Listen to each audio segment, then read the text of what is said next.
Did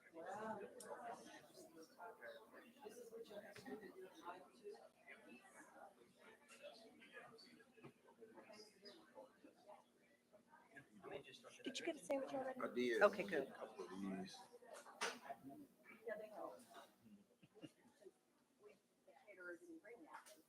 Paper towels work. Yeah, hey, how are you? I'm good, how you doing? I'm good. Good to see you. Come out.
You did too, but I said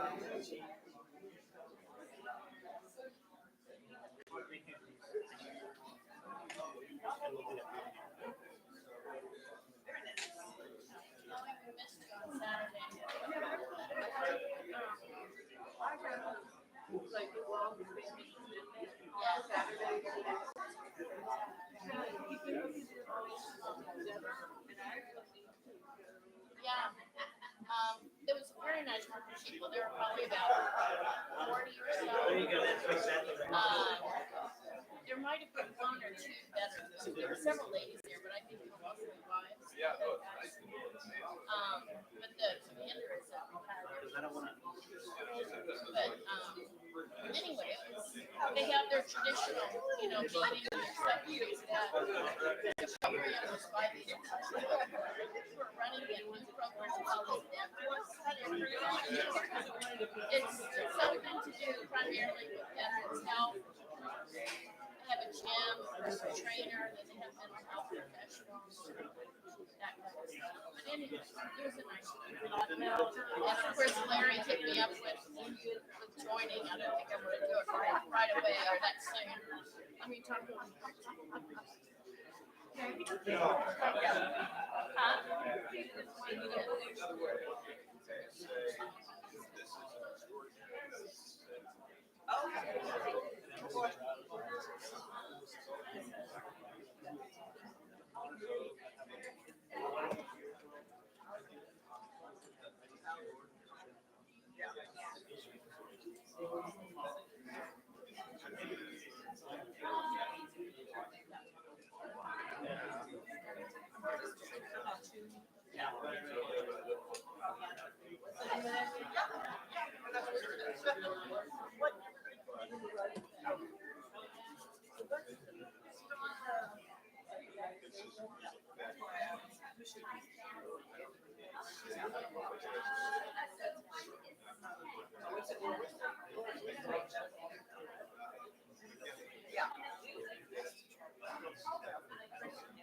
it's going away. That's what it was. The 20 million was the last bond for housing. That's what it's called. Well, it was only 20 million, and so they pretty much used it.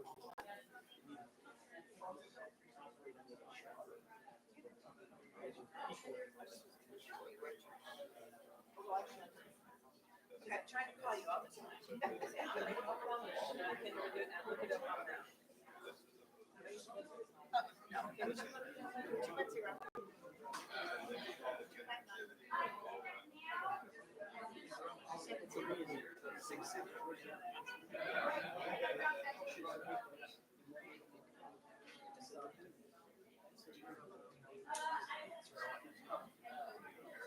Hey, Colleen. Good, how are you doing? No, I know, I like that. Perfect. Yeah, there you go. Good. Busy weekend and whole day just picking up leaking Jefferson. Oh, yeah. Whispering oats, go figure. I'm suffering from allergies. I'm just reading outside all day. Yeah, lots and lots of.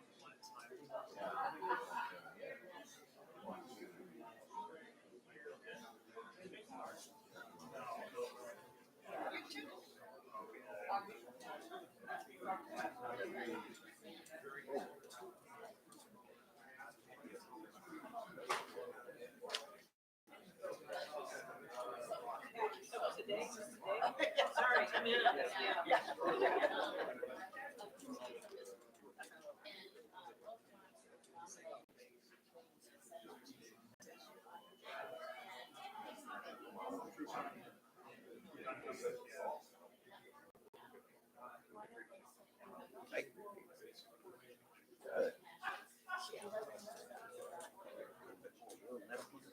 I didn't realize it had wheels on it. Yeah, I know, Sat man. in. I went back about 10 feet. Same thing happened.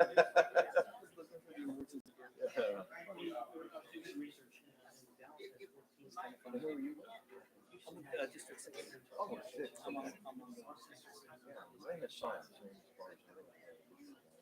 Oh, okay.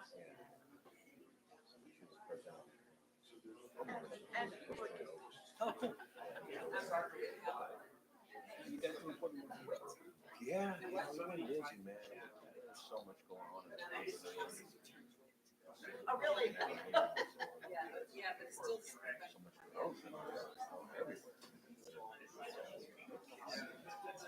All our neighborhood.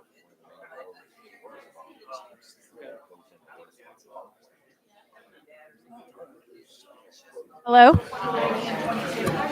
Does this turn on?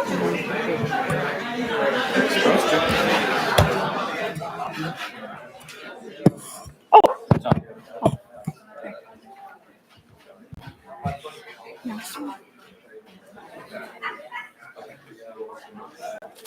I don't think he needs to turn it on. They should just auto turn on. They should just automatically turn on.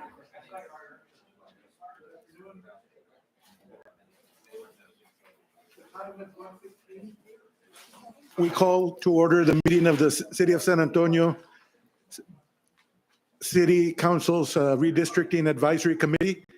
And now I turn it over to Ileana.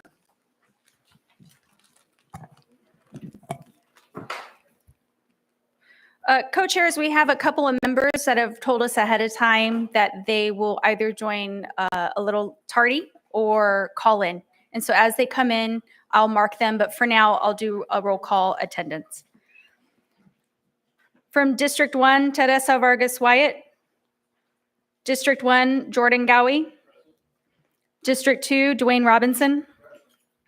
District 2, Devora Frost. District 3, Rebecca Villagrán. District 3, Frank Garza. District 4, Elo Leque. District 4, Miguel Sepulveda. District 5, Vilma Peña. In her stead is Cliff Soloway. District 5, Amy Castelli. District 6, John Ibanez. District 6, Luis Gomez. District 7, Lisa Marie Gomez. District 7, Francis Gonzalez. District 8, Laura Garza. District 8, John Kelly. District 9, Larry Lamborn. District 9, Hollis Grizzard. District 10, John Clamp. District 10, Carlton Souls. Mayor's appointment, Shelley Potter. Bonnie Prosser Elder. Dr. Rogelio Saenz. Co-chairs, we have a quorum. Thank you.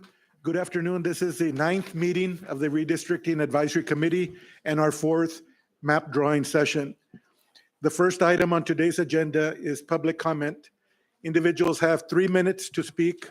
A maximum of 2 individuals can give their time to one person so that the group can have a maximum of 9 minutes. Comments that do not pertain to agenda items are not permitted, and the chairs may, after asking the speaker to stay on topic, move on to the next member of the public signed up to speak. We will ask staff to begin by reading the comments submitted by email, voicemail, or SA Speak Up before we call up those in attendance today. For those in attendance, we have Spanish interpretation over here, raising their hand in the corner. We have American Sign Language interpretation as well. For housekeeping, if you are called up for public comment, please give your name and district that you represent before giving your comment.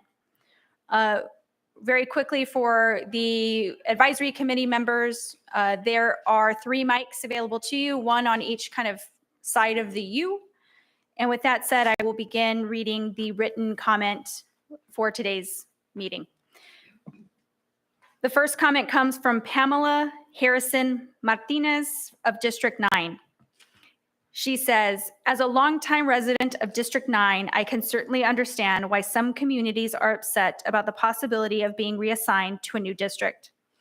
It can take residents and neighborhood associations several years to establish relationships with their council team and secure understanding, priority, and funding for critical community projects. All of that hard work is threatened when district assignments are changed. The reason I know this firsthand is because my precinct 3069 was switched from District 8 to District 9 just 10 years ago. And the current committee map shows we are slated to switch from District 9 to District 1. So while some folks are worried about the possibility of being disrupted once my neighbors and I face building a rapport with a third council team in a decade, I believe the committee's mandate to not destabilize established communities of interest could apply here. I encourage committee members to factor into their decision process which precincts were relocated just 10 years ago. The burden of being reassigned shouldn't fall repeatedly upon an unlucky few precincts like mine. The next comment is from R. Hernandez of District 1. It is unfortunate that the redistricting process has caused panic attacks among some residents a bit north of my wonderful Shearer Hills neighborhood. Some talk as if District 1 is an overgrown homeless encampment rather than the friendly family community with well-kept homes most of it actually is. Ironically, I seem to recall reading several articles about encampment cleanups in District 9 just last year.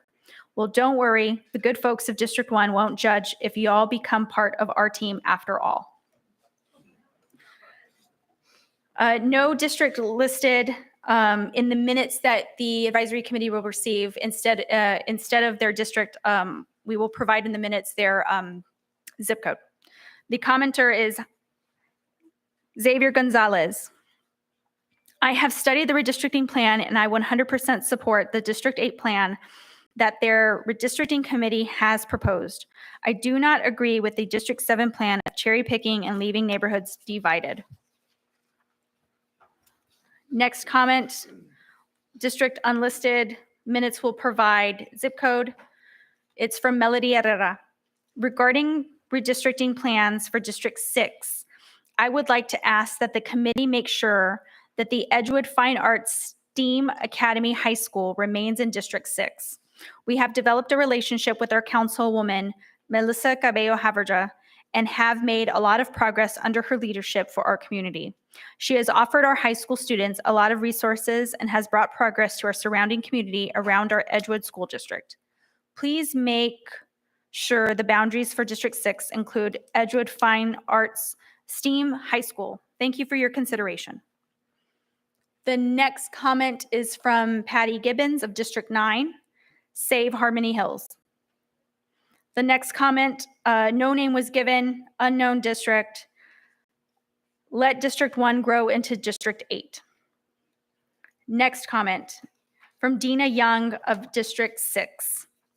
Hello, I am writing this letter in hopes that we can continue to remain in District 6. It has been brought to my attention the Community Workers Council is slated to move to District 5. In light of COVID, we have continued to work and keep our community thriving. We've had several events in which we partner with District 6, our neighborhood churches, and the Community Workers Council. We've had many successful events, 6 COVID-19 shot pop-ups and COVID testing centers at Monterey Park, which was quite successful. We've also partnered with District 6 and Community Workers Council to mow and clean our alleys, graffiti removal on Acme Road, and beautify the new Habitat for Humanity's Lenwood Homes entrance. Clean, mow, and keep free of debris.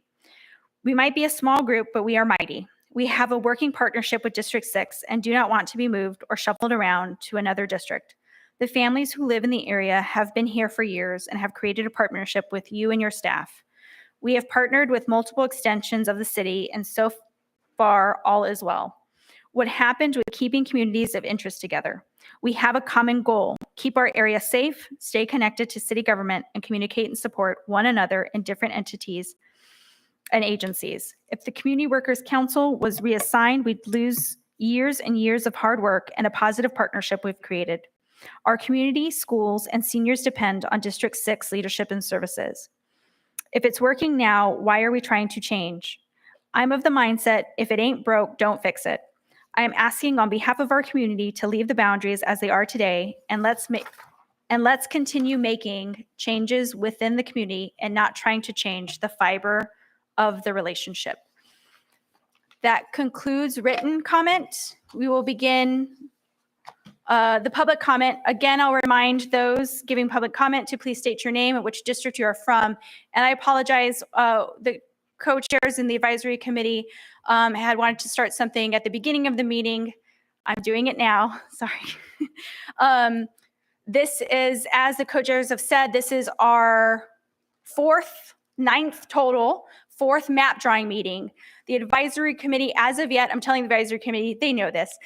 This is for the benefit of those watching online and those who are joining us for perhaps the first time today. This is the fourth map drawing session. As of yet, the advisory committee has not created their own, what would be called committee draft plan. That is the purpose of these 4 meetings, and that is hopefully the goal of today, no pressure. Very quickly, redistricting is the process started by the data we received from the 2020 census. In a nutshell, it's us taking the 10 district council boundaries and redrawing them. Well, I was going to say reviewing them and then determining whether that needs to happen. That has been done. It does need to happen because our city grew to about 1.4 million people when we were previously about 1.3 million. So in order to do the redrawing, City Council created a group of 23 members. That is who is in front of you today in this U shape. They are citizens, they are residents of San Antonio who are members of our community and bring that to the table. They are not discussing redrawing school district boundaries or who is zoned for what school or even at different levels of government. This is purely for your city council member and who you would be voting for. It also does not impact your access to city services. Most importantly would be EMS, fire come up in these conversations. It does not impact that. Whatever substation you're near or fire station or library you like to visit, that will still be your space to go. With that said, public comment. All right, we have a number of people who signed up online, but I was not confirmed on whether they are here. So first I'll call who I have confirmed. Cesario Garcia, followed by Barbara Witt-Howell. Do we want them to go up to that mic or come here? Okay, come on up to the podium. First, Cesario Garcia, if you're here.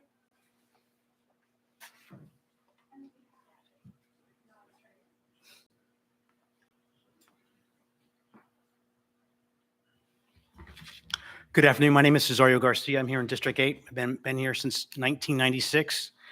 And I guess one of the things that I would like to bring up is the fact that, I appreciate the fact that this is happening in this district. But our district is, I guess, the largest district here in the city right now, or becoming one of the largest districts. I think my concern right now is that we have my concern right now is basically that I see that we have a lot of our there's a lot of changes about to happen when it comes to how we're going to have our people. I guess there's a lot of how lines are going to be drawn at some point whenever this committee comes to decision and brings an ultimate line drawn for our district. I know there's talks of it, District 8 being kind of some of the areas, some of the precincts being taken out and moved over to District 7.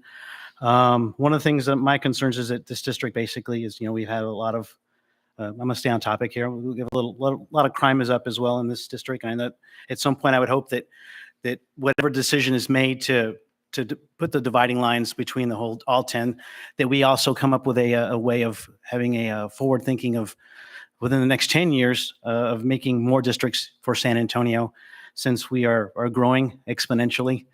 And I think basically that one of my concerns right now is just we need to really focus on what's happening with with our citizens' concerns of how things may be divided and split up into, losing the identity of what each neighborhood has, and what's going to happen with each neighborhood. I'm kind of surprised there's not more people from District 8 here to kind of participate in this discussion, because I don't think there's enough outreach for us. But with that being said, I guess the concern right now is just trying to make sure that we have a more defined and understanding of what's going to happen when we do start to split up this district, especially since it is one of the largest ones in the city. But I'm not going to go any further, I guess, because basically I'm just trying to understand. This is the ninth one, but the fourth one I guess we've had so far. Is that correct, or something like that?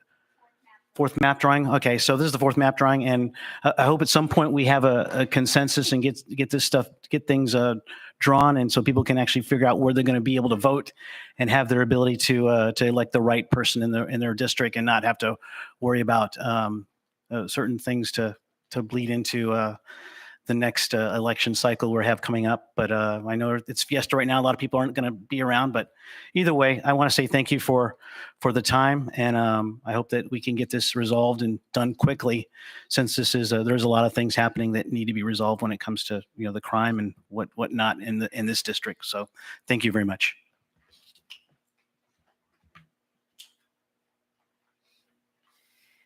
Thank you. Next up, I have Barbara Witt-Howell, and then after Barbara speaks, I'll call out and see if these other folks are here. How are you doing? My name is Barbara Witt-Howell, District 1, River Road Neighborhood Association, and I am so glad to see this happening. River Road Neighborhood Association in 1975 was created, and the geographic boundaries drawn at that point by former, he wasn't mayor yet, Phil Hardberger. And so we are really looking forward to, as a community of interest, of being in one district. And I understand that that is pretty much possible. And so we're really glad about that, because we feel like part of our bylaws, as part of our bylaws and our charter, we included Brackenridge Park as an area that we protect, and we've done so whether or not it was in our district or not for years. And so we really appreciate the work you're doing. Thank you so much. Thank you, Barbara. Okay, first I have Carmen Romo de Vivar. No. Brian Lilly. Okay. Heather Nicole Lusing. Okay. Robert J. Wandrisco. And Dawn B. Beaumont. Okay, so that concludes everyone I have signed up for public comment.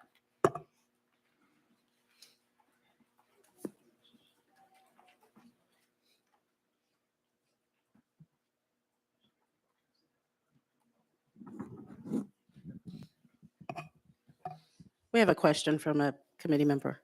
Oh. Just two quick questions. So one is to the representatives from District 6. in the written comment we got regarding the Edgewood Fine Arts STEAM Academy High School, under what you have given us here today, would that school remain in District 6? Yes. Okay, thank you for that. And then the other is a question, I guess for the consultants. Someone brought up the issue of having been moved multiple times in this process over the years. Is there a way for us to have the information as we're looking at precincts that we're moving? How hard would it be for us to be able to get the information on whether any of those precincts were also moved? Previously. Previously, yeah. We'd have to go back and look at the previous maps, and we can do that, but we don't have that up right now. But we can probably go back and look at that, and that would be good information to have. So as we move forward, we'll keep track of that, and we have the data and the maps for the previous two more recent ones, and we can look at that. Yes, and we can let you know to confirm if those particular areas have gone back and forth. Yes. Okay, so we've closed out the public comment section. The next item on today's agenda is discussion and possible action on the development of redistricting plans, including a map drawing session. So. Okay, Sid, can y'all put the map up on and kind of remind everyone, just this is where we left off. There were some changes that were made. And Madam Chair, I know we talked briefly about where we want to pick up, and I'll let you kind of talk about that. But we made some I believe, some positive progress. We had some positive discussion. And as you all know, the goal is to have a map, the sooner the better. Madam Chair, you want to talk about just big picture, if we're not able to come to an agreement on a map today, what your thoughts were? Sure. So, ladies and gentlemen of the committee, I know there's been a lot of work that's been done. There have been meetings and conferences and talking with the consultant. And we have made some progress, but today we're going to see exactly how that progress has come to play when we start putting these maps out. So saying all that, if we don't get further down the road today, we were hopeful that we would wrap up today. We may not. A lot of that will depend on the homework that was done leading up to today, but prepare your calendars.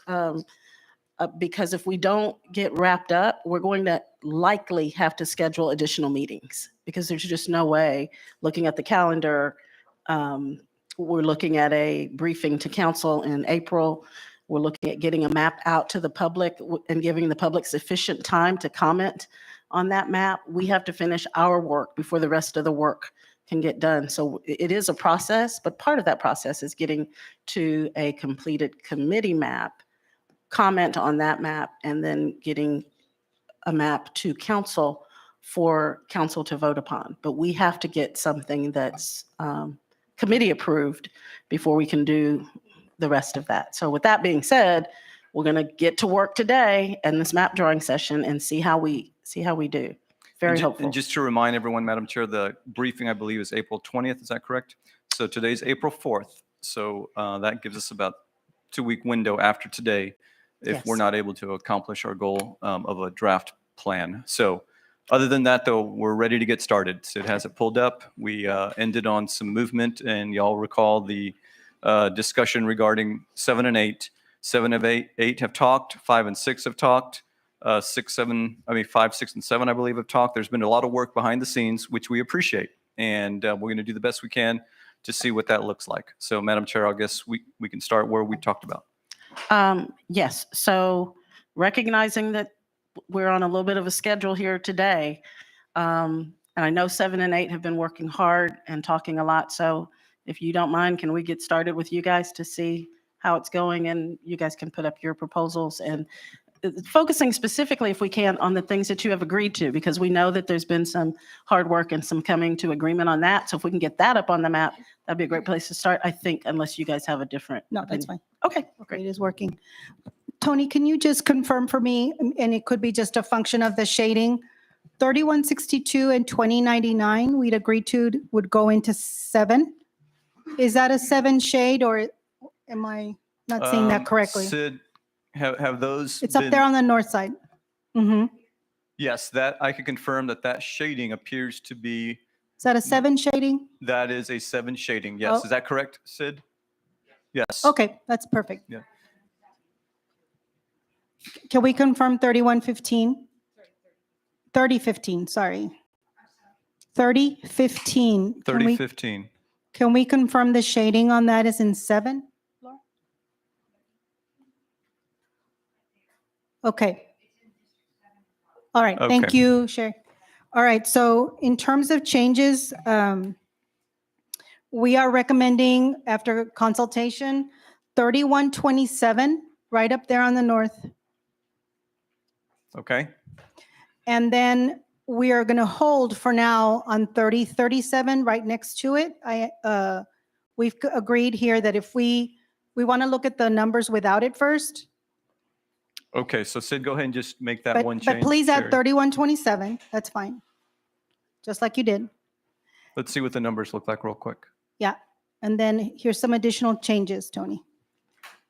If you could add back in 2090 and 2050, right there at the bottom.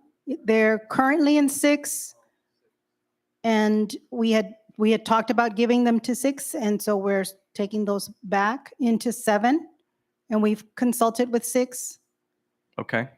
They're right there at the bottom, 2090 and 2050. Right there. And then finally, 2060, which was Maverick. It's over on the eastern side right there. And then the partial 2028, that little corner up there. Just a little corner. Just the little corner, okay. Yeah.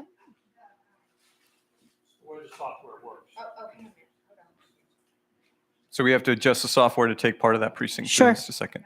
That's fine. So yeah, we're going to do these and then go back.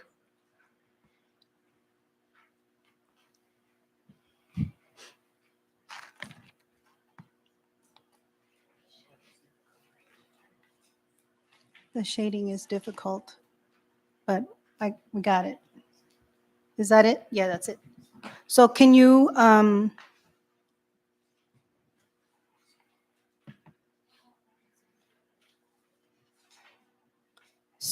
that leaves 7 at, is he finished? Did you get that sliver? Okay. Okay. Yes. Can you just go through, Tony?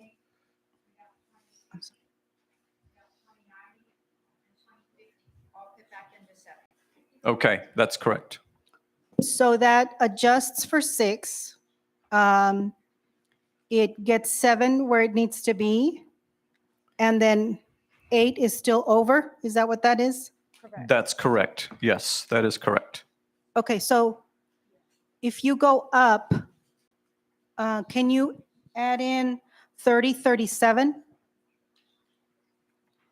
Yes.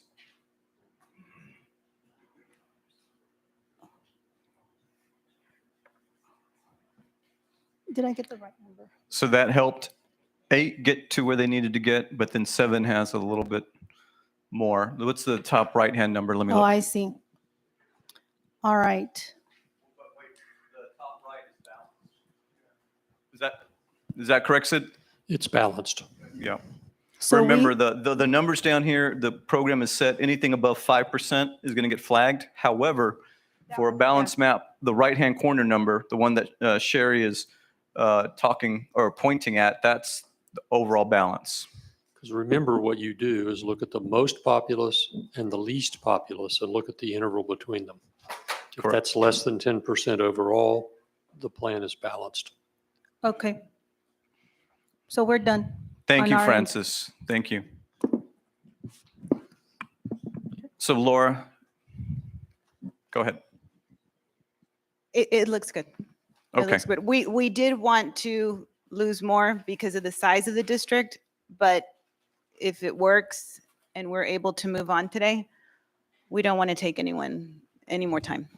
Okay, thank you all very much. And we appreciate the hard work that you guys have done. I know it's been a lot of work and that means a lot to the committee. So Madam Chair, I guess we're ready to move to the next group. Yes, Thank yes, you. But not without an applause for the work that's being done over there. Thank you all. So if we can move to 5 and 6. Let's get Amy a mic, if y'all could pass that down. And then let's pass the gentleman a mic. Do y'all have one? Okay, thank you. And for record keeping purposes, as you speak, would you please announce your name and district? I know we all know who we are, but it's helpful for the ones that are taking records. And that are watching as well. Thank you. I'm Amy Castelli, representing District 5. I wanted to ask District 7 about precincts 2128 and that little bit of 2042. Is that not part of your proposal?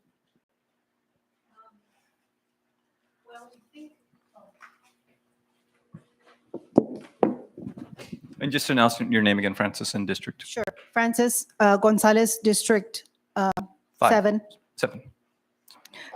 So Amy, 2128, we had originally done a little piece to 5. So we're a little bit concerned about the Hispanic voting overall percentages, if any of those move. 2128, am I looking at that correctly? Both of them are, that little rectangular up there is 2042. I'm sorry. The little rectangular piece at the northwest is actually belongs to 2042. Right. And then 2128 is also partial. It goes up to that other adjacent square. Okay, are we talking about the ones we thought we had moved already? The partials? Yes, I thought that part of the proposal was to have those go back to 7. No. So forgive me if I sound confused, because I'm sort of thinking about what we had already moved to 5. Yeah. So we had gone sort of straight across, if my memory serves me, correct me, across Culebra. Okay, I just wanted that clarification. Oh, okay, yeah, they're in 5. Do you want us to take them back? I'm not sure I'm understanding. She's just wanted clarification, I believe. I had understood from earlier discussions between 5 and 7 that you all wanted to take that back. I must have misunderstood her. Thank you. But you're okay with it right now, the way it is? There's so many variables, I can't say right now. Okay. But thank you for just asking that to clarify. So right now it is in 7, those partials. Okay, between, Amy, between you and, between 5 and 6, were there any changes or discussions? That's what's on the table right now. You said right now they're in 7. They're actually right now, they're in 5. The parts that, We just talked about. yes, 5, yes. The partials, but they're partials. So between you and 6, have y'all changed anything? Or Well, discussed? 6 presented us with a letter this morning, and we don't see the logic of that proposal. So we do not agree with 6's proposal. Maybe you should ask them for their offering, but it involves 2049, 2050, and 2090, which is further north. Yeah. So gentlemen, would y'all be okay explaining to the group what your thoughts were on those and what your changes? It's hardly contiguous with District 5 as well. Is this on? Yes. Yeah, John Ibanez, District 6. One of the contentions that we had here, one of the objectives when we looked over the last weekend and 3-4 days of last night as well, is to find a way that we could, for lack of better words, get rid of about 14,000 people in District 6. And when we did that, we looked at 2049, as the memo will tell you. I won't read the entire thing and belabor the point on these things. 2049, and then 2090 and 2050. But at this point, District 7 has taken those back. So that kind of throws a real wrench in our proposal here. So our bottom line is, what do you do with the fact that 2020 has advocated very strongly, and you saw some of the comments, or you heard some of the comments this morning, and we have had 2 meetings with community organizations at various places in the Edgewood area, and they are adamant that they do not want to be in District 6 if you are in 2020. So we're in a dilemma, for one thing, as we have been noticing that for about 3 or 4 last meetings, that District 5 and District 6 do not pair or do not agree, especially with 2020. So we want to keep that part. And Amy asked, what are the logic, or what are the reasons for that? The reasons are pretty well stated in these memorandums, where it clearly says from community people. And we're not looking at 1 or 2 kind of organizations, but we're looking at a multitude of them who simply say, we don't want to move to District 5. So let that sit for a while, whatever you want to do with it. But we need to shed some population, and that's why we had this objective of doing 2049. So I'm at a loss as to what we can now do, because I did not really know that District 7 was going to take these, and rightfully so, they can, and they made a proposal. That's all right. Now we need to figure out what to do from there. Thank you all. 20, what was the one, John, 2049? 2049 and what was it, Louis? 2050. Whoops. And is this on? And 2090. And so those you're willing to give, but you want 2020 back. Right. Let's just see what that looks like, Sid and Sherry. Our map still shows that 2020 is still in 6. Right. Okay, so we don't want it back. We don't want to give it away. Is that clear? Right.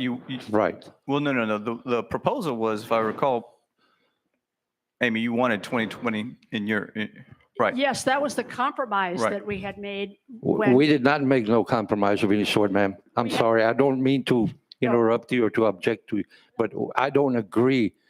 We were sitting next, yeah, I know, we were sitting next to each other, and you said, what do we do with this? What do we do with that? But we never said, hey, take 2020. I'm not saying you did. I'm sorry. No, it was your offered compromise. It was our offered compromise. Right. And We I guess, recognize there's no compromise, but we just want to see what both would look like. And why don't we do that, Sid? Go ahead, Sherry. Question?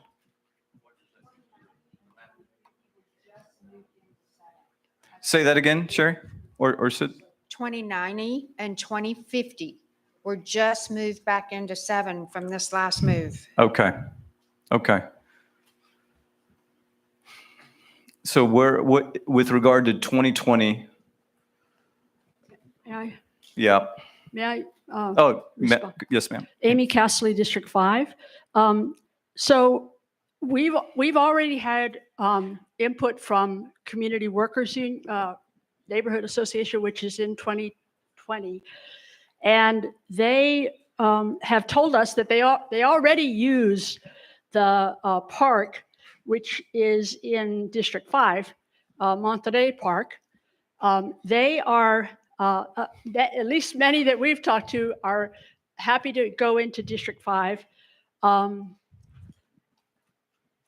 So, the compromise is to allow Cuellar Park and the Edgewood Fine Arts Academy and all of that to remain in District 6. So we're giving up what we had been talking about before and just saying that what makes logical sense is to take 2020. 2049 is disconnected totally from the rest of District 5, and it creates this sort of squiggly thing. That little insert of 2043, 2019, and 2020 is the logical move from 6 to 5. and we're willing to give up 2 of those 3. What about splitting both 2020 and then splitting 2049? 2049. I haven't, let me look at that. Sid, Sherry, is that something y'all can do? Yes. Oh, actually, Tony, the 2020 is all one neighborhood association, and it's a Oh. very active neighborhood association. I Okay, think so would that be a- wouldn't work. That Okay. wouldn't work, yeah. And if 2020, and I hear what you're saying, in terms of your offered compromise was 2020. So Sid, can we put 2020 back into 6 and just see what those numbers would look like? And obviously the group would have to agree, but let's just see what that would look like. And Amy, I know we're going to have to find something else if the group. All right, so that, what's the right-hand corner, Sid? I can't see. 12.37. All right, so we're back out of balance.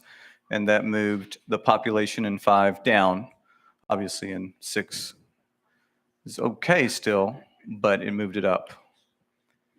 If you Sid, think- can you pull back the map and let's see if there's any other areas? And remember, let's get back to our guiding principles, compactness and contiguous.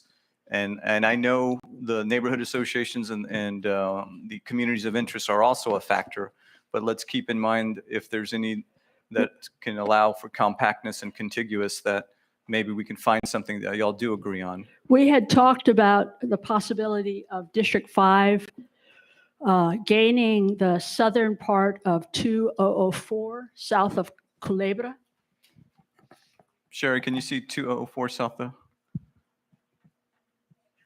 It's to the northeast in District 5. 2004. Yeah, that right there, south of Culebra. And that would reunite that neighborhood association.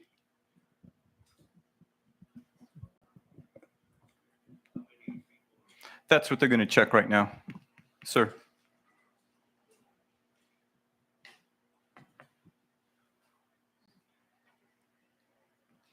If you go back to, so for a minute, if you go back to 2049, if you were looking at splitting that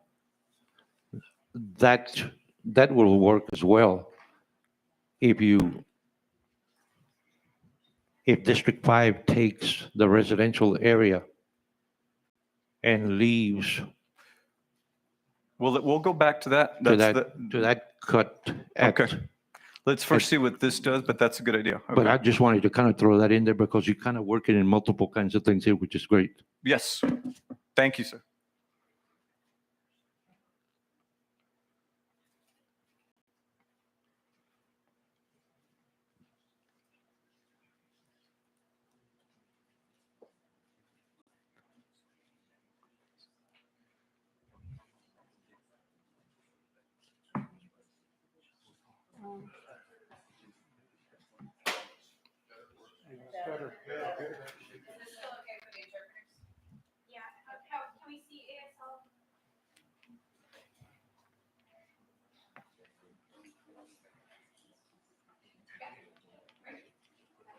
Thank y'all for working the lights. Okay, so it looks like that brought us back. Sid, right-hand corner, what is?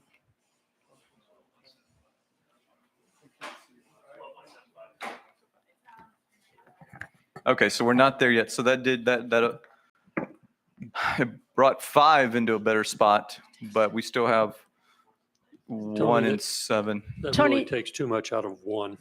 Takes too much out of 1. Yeah. Okay. Can I try to resolve this? Sure, please. So let's put that back, and then Amy has this idea I to. think that we again are at a standstill with 5 and 6 over 2020. Okay. So I'm wondering if we could now resort to a vote. Okay. Well, before we do that, I want to see what it looks like putting 2020, so we know how much we're talking about, so we know Okay, where but- we would have to, what's the population of 2020, so that part, and we could talk about if we vote that in one in 5 or 6, what does that keep us at? So yeah, what's the population of that little area? 2020 has 6,861 persons. 6,000. 861. So that's really the solution that works for us, I think. All right, so that's, you want to vote to keep it in 5, but before we take a vote, let's put it back in 6, Sid, real quick and see what that does to the numbers, just so the group. If we're going to put it to a vote, let me just say a couple of things. Tony, it's already in 6 in this. I'm version. sorry. Oh, okay. It's already- 2020 is in 6 right now, but if we're going to put it to a vote, let me just say this much. You have seen from the information we have here, and you have seen the advocates, those who have tenaciously said, look, I want to stay in 6. And let me impress upon you that we have done some very serious work and research in that area, Mr. Gomez and myself, and we are absolutely certain that 2020 does not want to go to District 5. Thank you. Yes, Ms. Villagrán. Rebecca Villagrán, District 3. I have a question for the VTDs 2043, 2019, and 2020. Do we know what their history is of were they in District 5 and then District 6, or their 10-year history of going back and forth? Do you know if we know that in the past Where 2 we're, census tracts? The 2020, the VTD that we're talking about right now, 2020. then also 2019 and 2043. Do So- we know their history of going back and forth? We do not. We do not. But we can find out. Yes, I think that's Yes. important because that's one of our pillars to take into consideration.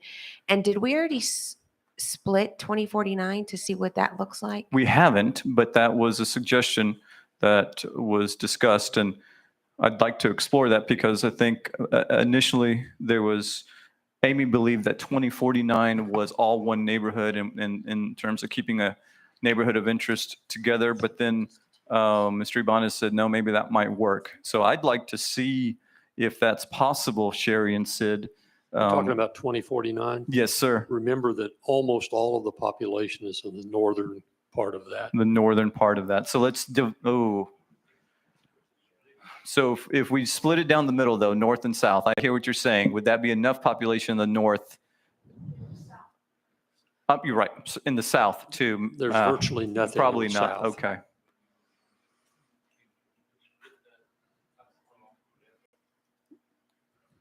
Grab the microphone, sir. So they go. I was thinking, Sid, that if you could, is this on? Yeah, if you could split that along Culebra, if you're saying that the residential area is north of there, that would be ideal for 5 to pick. It's not connected, I know it's not contiguous, but that Well, can be made depending on what else we could grab for you. I don't think so.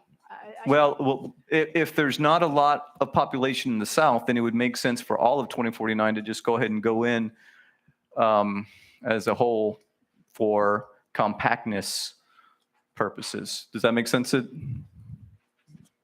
Yes, and that would have the least additional population effect. So let's do that and just to see, because we got to get some population into 5.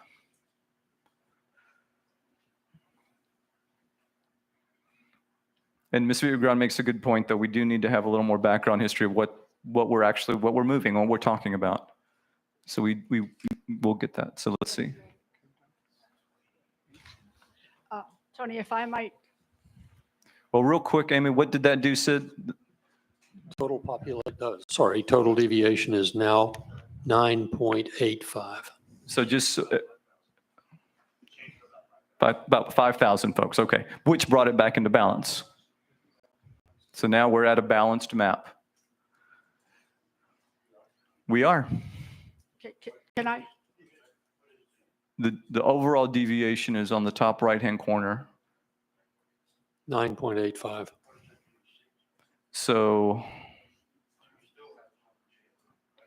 no, 6 is is really close to the ideal. We want to be 143, you're at 144. So 6 is good. Okay. And 5 is better. Can I talk about community input? Absolutely. And we need to know about that. Yes. Yeah. There, we have one comment from 2020, which talks about the fact that they've been working with they've had events in District 5, been working with District 6. We had in one of the early meetings, a gentleman come and talk about Cuellar Park.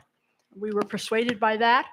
We've had other people from 2019 contact us and say they wanted to stay in District 6. So if the question is how loud has the community been objecting or promoting, it's not. 2020 is just the Community Workers Association, and that would be moved to District 5. They've already worked with District 5, and there should not be a problem. We have no input from 2049, and we don't have any historical connection to that area. As you say, the residential district is totally unconnected to District 5. So you're using an unpopulated area to reach out to a populated area that has no connection to District 5. And you're foregoing an area that has been working with District 5 historically and is connected to District 5 historically. But it's... Thank you. Thank you. And so just so the group knows, compactness, it is compact and contiguous now, but Amy's point is the part that's compact with 5, there really is no history of a connection there. What about the northern part? Tony, we have a question. Yeah. Oh, yes, Madam Chair. So a couple questions. So one is about, sorry, I'm a school person, so I'm going to keep going back to this. Where is the Edgewood Fine Arts STEAM Academy high school? Is it in the precinct we're talking about right now or no? It is. No. It's not. Okay, good. The other question I have is, sorry, I have to get over here so I can look at this. So 2020, 2019, and 2043, can you guys tell us a little more about like what's in those 3 precincts? Are they one community of interest? Like what's the situation with, it's that part that sticks out on the right. Yeah. So Yes. 2019. Yes, we had initially, and I think the first example drafts that we had, 2020 and 2019 would go to District 5. And that made a lot of sense because there is a lot of connections between those 2 districts. Amy, real quick, just to clarify, Shelley wants to know what makes up those. In 2019 is Cuellar Park. Cuellar Park, which has historically, in general, my understanding has been in District 6. And what splitting 2020 and 20 Highway 90 issue, which was an issue, it was they changed the name, and those organizations worked together in those areas to go back to Highway 90. So those are the more recent issues. And then Amy, you did make a recommendation early on to divide 2019 and then also part of 2043 and then 2020. But District 6 was not okay with that. So then she was proposing a compromise to put all of 2019 back and all 2043 back and then just take part of 2020. But District 6 is not happy with that. So, but in terms of what's in those areas, those are things that maybe any additional detail about that, committee members from 6, that's what's in those areas other than what I mentioned?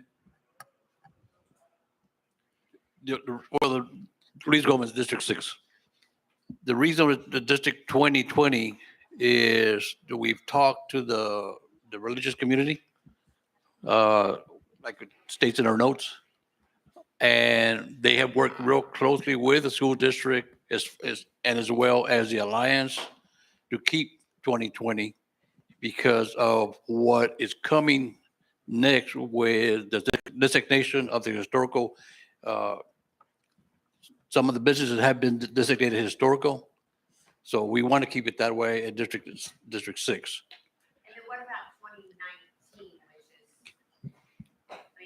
That's Quera Park. Quaker Park.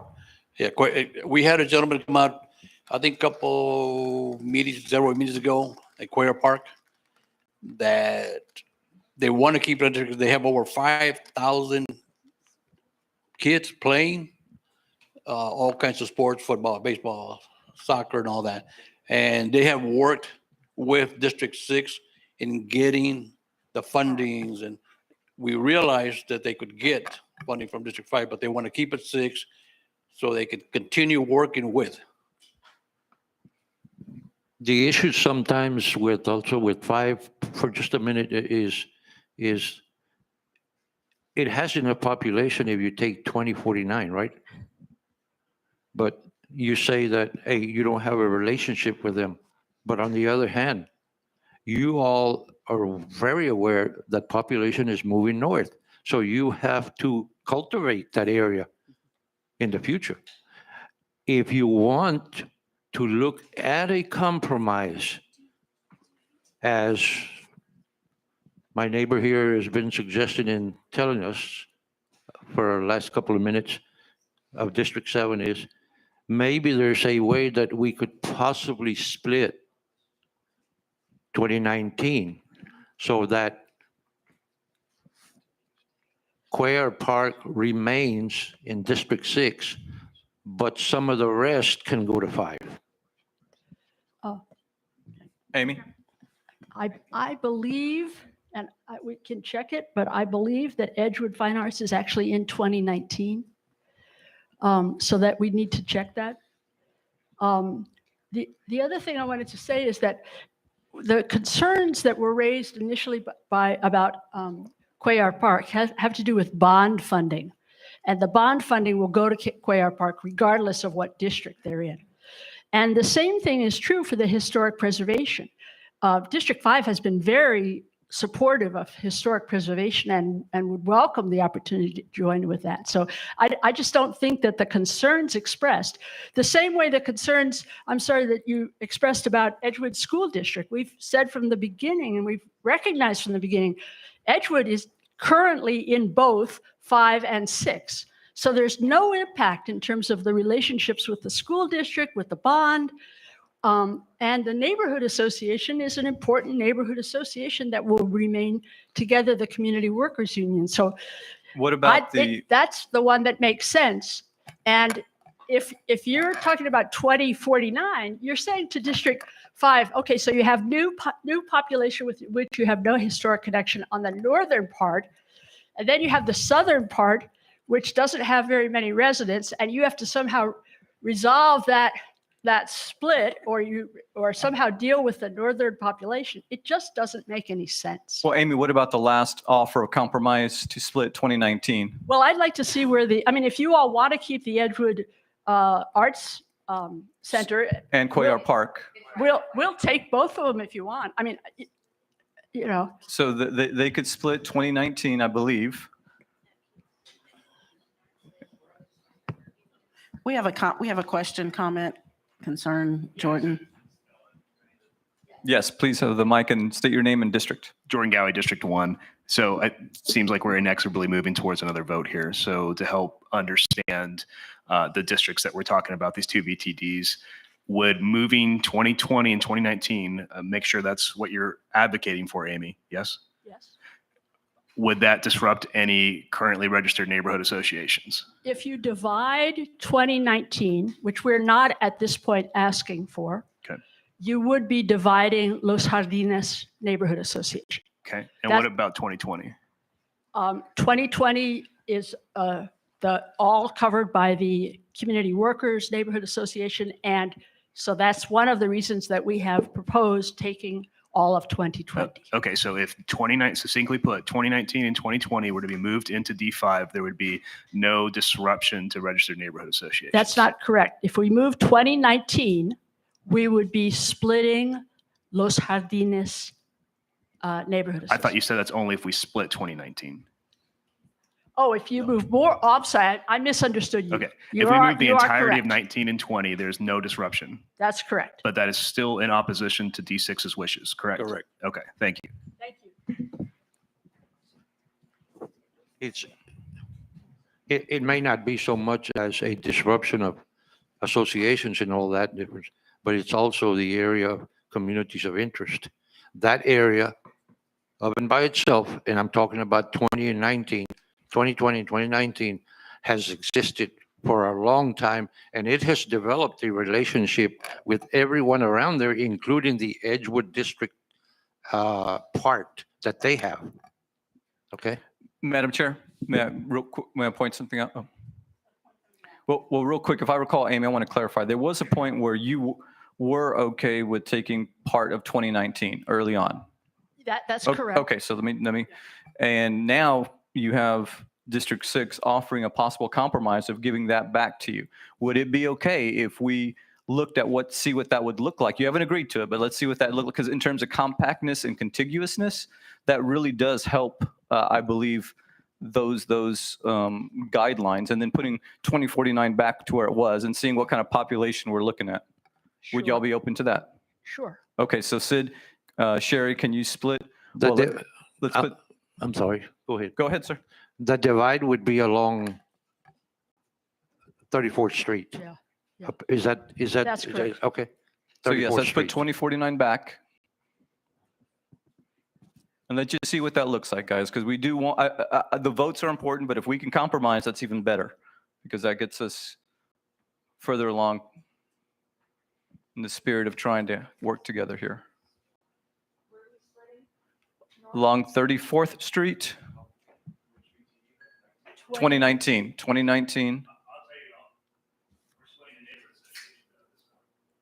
This is Miguel with District 4. Right, Jordan, I see that. But what we're balancing that with is compactness and contiguousness, and we're balancing it with the members of these committees that might agree to that.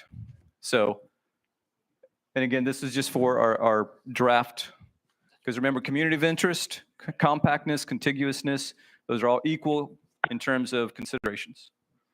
In the final analysis too, it is a proposal that District 6 has made and on 2019 and 5 is amenable to possibly putting it together. So it's really up to us, bottom line.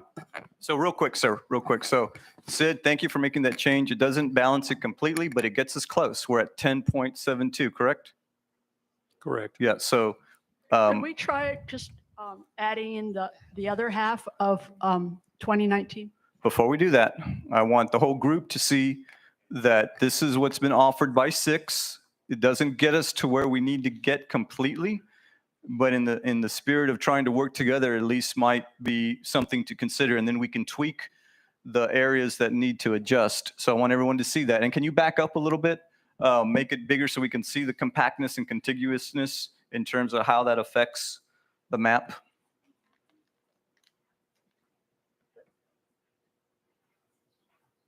And for the benefit of those watching, That doesn't have the half of 2019. does that have half, does that include the split? It looks like the split. Let's do it with the split. Yes.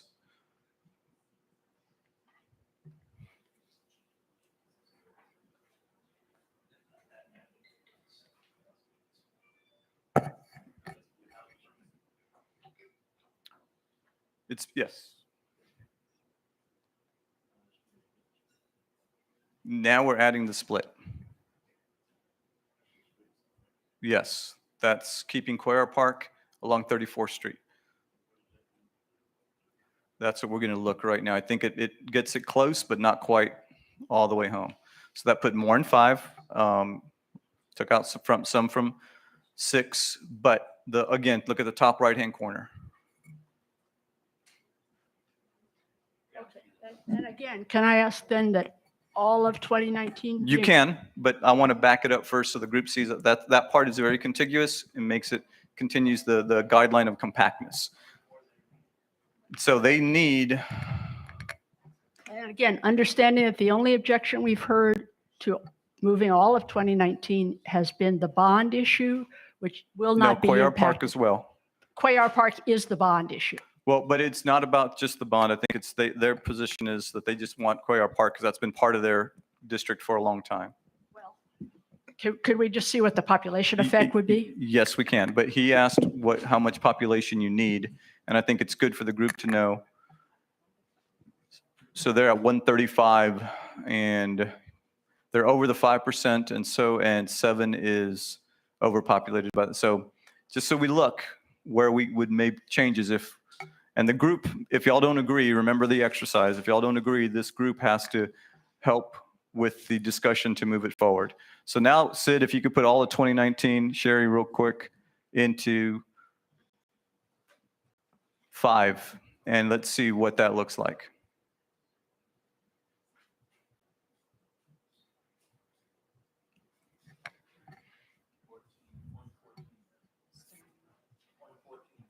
Still not enough, Tony.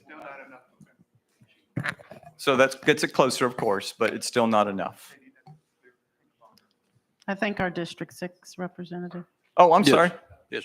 Okay. With leaving 2019 was at half how we got it, half.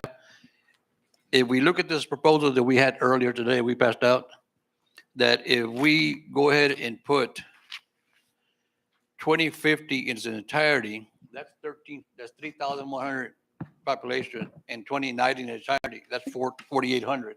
I think that would put us right at where we're supposed to be. And, I don't see no other way that we can do this without having to sit here all day and try to get 2019 and 2020. Because 2020 is out of the question. Okay, so just to clarify, so if we were to go back to splitting 2019, and then also adding which 5, which one? Where's 20 2050? Yeah. 2050 and 2049.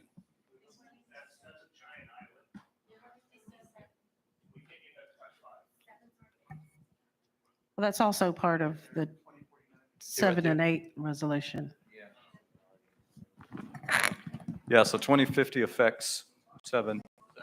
Now 2049 again, 2049 again can geographically contiguously go into 5 and maybe half of 2019. And maybe we can see what that looks like. I would like to just go ahead and put on 2020 is what we want and what we think makes sense for lots of different reasons. And allow the committee to vote. Yeah, but now we're at the point where what I want is not what you or I want, it's what the committee wants. Okay. So not only what the committee wants, but what the community have said they want. This committee is going to vote on this. I haven't But heard any loudly, community- we have heard, Amy, we have heard from those very people in District 2020. I mean, in that 2020. Okay? Can I make a comment on the committee voting? Yes, the committee can vote and resolve issues that can't be resolved, but ideally, in utopia, in the best possible scenario, the districts that are affected, the district representatives who are most familiar with what's going on out in the communities of interest, with what's important to the people that live there, they're the neighbors of the representatives that are here, are oft best suited to resolve those issues than bringing them back to the committee. Although the committee is here to make those matters, to get those matters resolved, if it cannot be resolved between the two districts. I just want to say that out loud as we're trying to move all of this forward. We can and have and will in the future do that, but that should be the last resort, not the automatic result. Yes, thank you. And I have Ms. Potter and Mr. Robinson. Okay, again, my apologies because I don't know this area that well. So y'all would have to tell me 5 and 6. It is splitting 2019, the southern part of 2019, and then splitting some portion of 2043 to encompass that Los Jardines neighborhood. Is that a possibility? Because I don't know how far that neighborhood goes in So just to clarify, so you're 2040. thinking the southern part of 2019, instead of doing it north and south, you're thinking Okay, and then. Right, and then part of 2043. Okay. But I don't know the area, so I don't know if that, because I know the But Los that helps in terms of Jardines. compactness and contiguousness, Yeah. yes. So let me show you. This Yeah, is so, District 4. When there's time, I have a question. okay, Madam Chair, District 4 had a question. They're on the line. Yeah, District 4, is that Miguel? It is. Yes, hello. And I know that they're working now, but is there any opportunity with 5? Have there been any exploring if taking maybe 2042, which is in 7 now, and bringing it to 5 would help balance the map in a more northern move, and putting 2019 back to 6?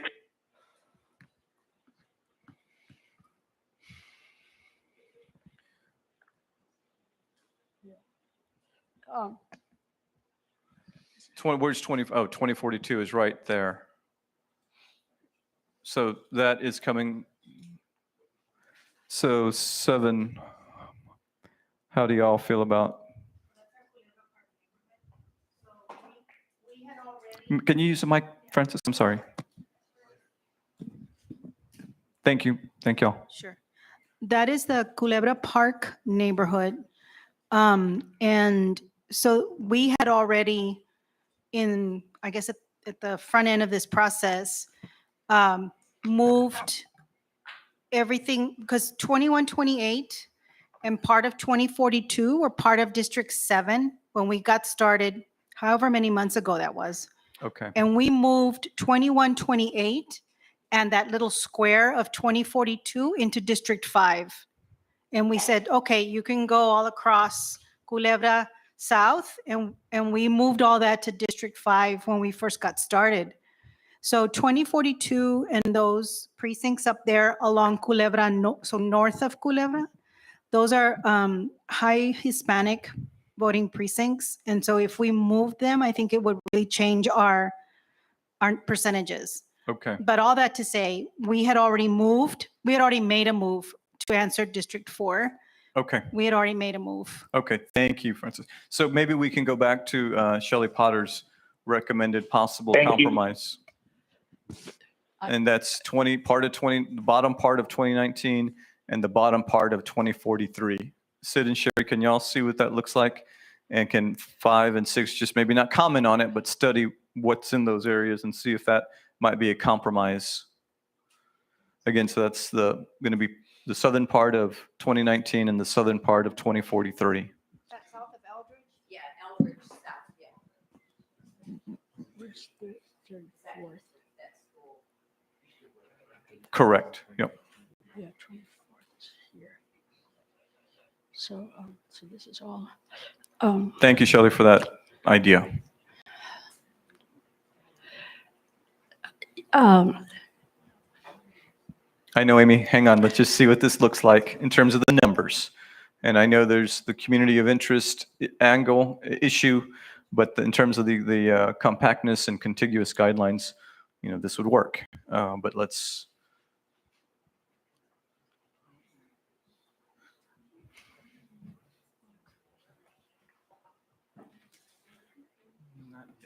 Let's see.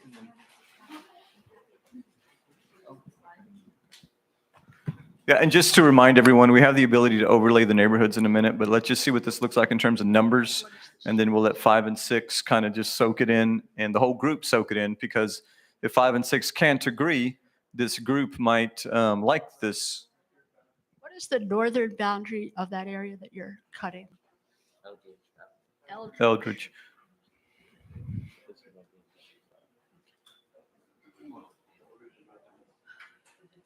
So Shelley, that balances the map. Everyone else, that balances the map in terms of population. Now well, they're studying it right now. Let's give them just a few moments to look at what that will. And remember, guys, if we're able to come up with a tentative, the microphone? Yes. So can y'all blow that up even more, Sid and Sherry? And we want to look a little bit deeper in terms of what. Yes, thank you. It's Eldridge Avenue. This is Miguel with District 4. With this proposal, that also, from a positive, it keeps the old Highway 90 businesses of interest more together, does it not? It does. It appears to. It appears to. Thank you. Eldridge. And then that one section is Highway 90 though, but it's Eldridge. Well, Sherry, what are you highlighting? What are we doing?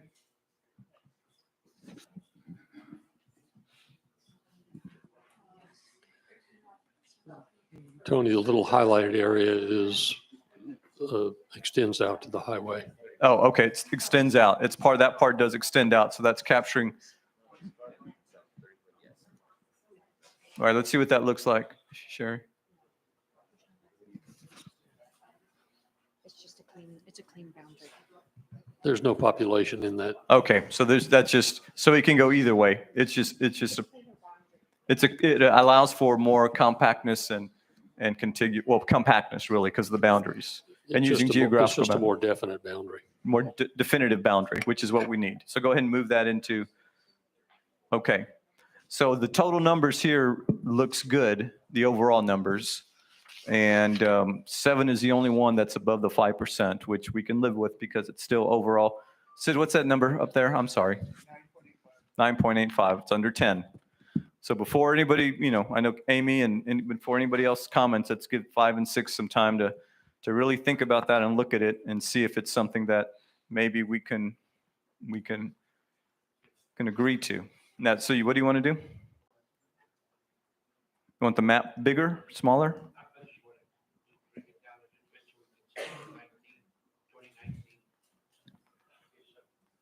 Okay, so can you zoom back out a little bit? There you go. And zoom out even more so we could show that, kind of. There, perfect, right there. Yes. Oh, Mr. Ibanez, Mr. Gomez, can you give Mr. Ibanez a mic? Thank you. John Ibanez with District 6. What is the population, Sid, that you're taking into 5 from 6 in 2019 as compared to what is left in that 2019? Do you get my question? Yeah, they're going to get you that right now. They're going to look exactly. 1,200 people from 2019. Now, the part that stays in 2019, what's that population? So that's 1,200 people that would be moved, but we're going to look and tell you how much is staying in 2019.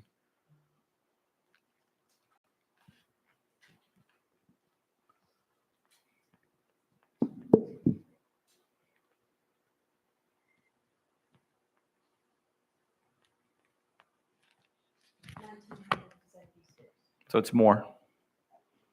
It's 1,900. 1976. Almost 2,000, 1,976. And what you're giving up is 1,200. But you're keeping Cuellar Park. Are you all okay with that? And then Amy, I know you're thinking over there. I know you have some comments. Let me ask you a question. Wasn't maybe, I wasn't here, but isn't the whole idea is to grow that, say, for example, District 5 for them to grow from here to the next census? So that would mean that we'd have to be going north. Well, the idea is to balance the population. Right. I understand that, So in terms of what direction we grow, it's more where can the lines go? To look in the future is not what part of the guidelines. No. And you're right. Yeah. So to be aware of it, sure. We talked about being aware of those issues, absolutely. But we're looking at trying to reach a compromise, gentlemen, and we appreciate the input. I agree with you. And trust me when I say this, that, I don't like it any more than anybody else have to sit here all day and argue about, or not argue, but discuss. Is there something in there giving you heartburn? Specifically in those neighborhoods? Yeah, I live in Eldridge. What, say that again? I live on Eldridge Street. You live on Eldridge Street, okay. Oh, okay.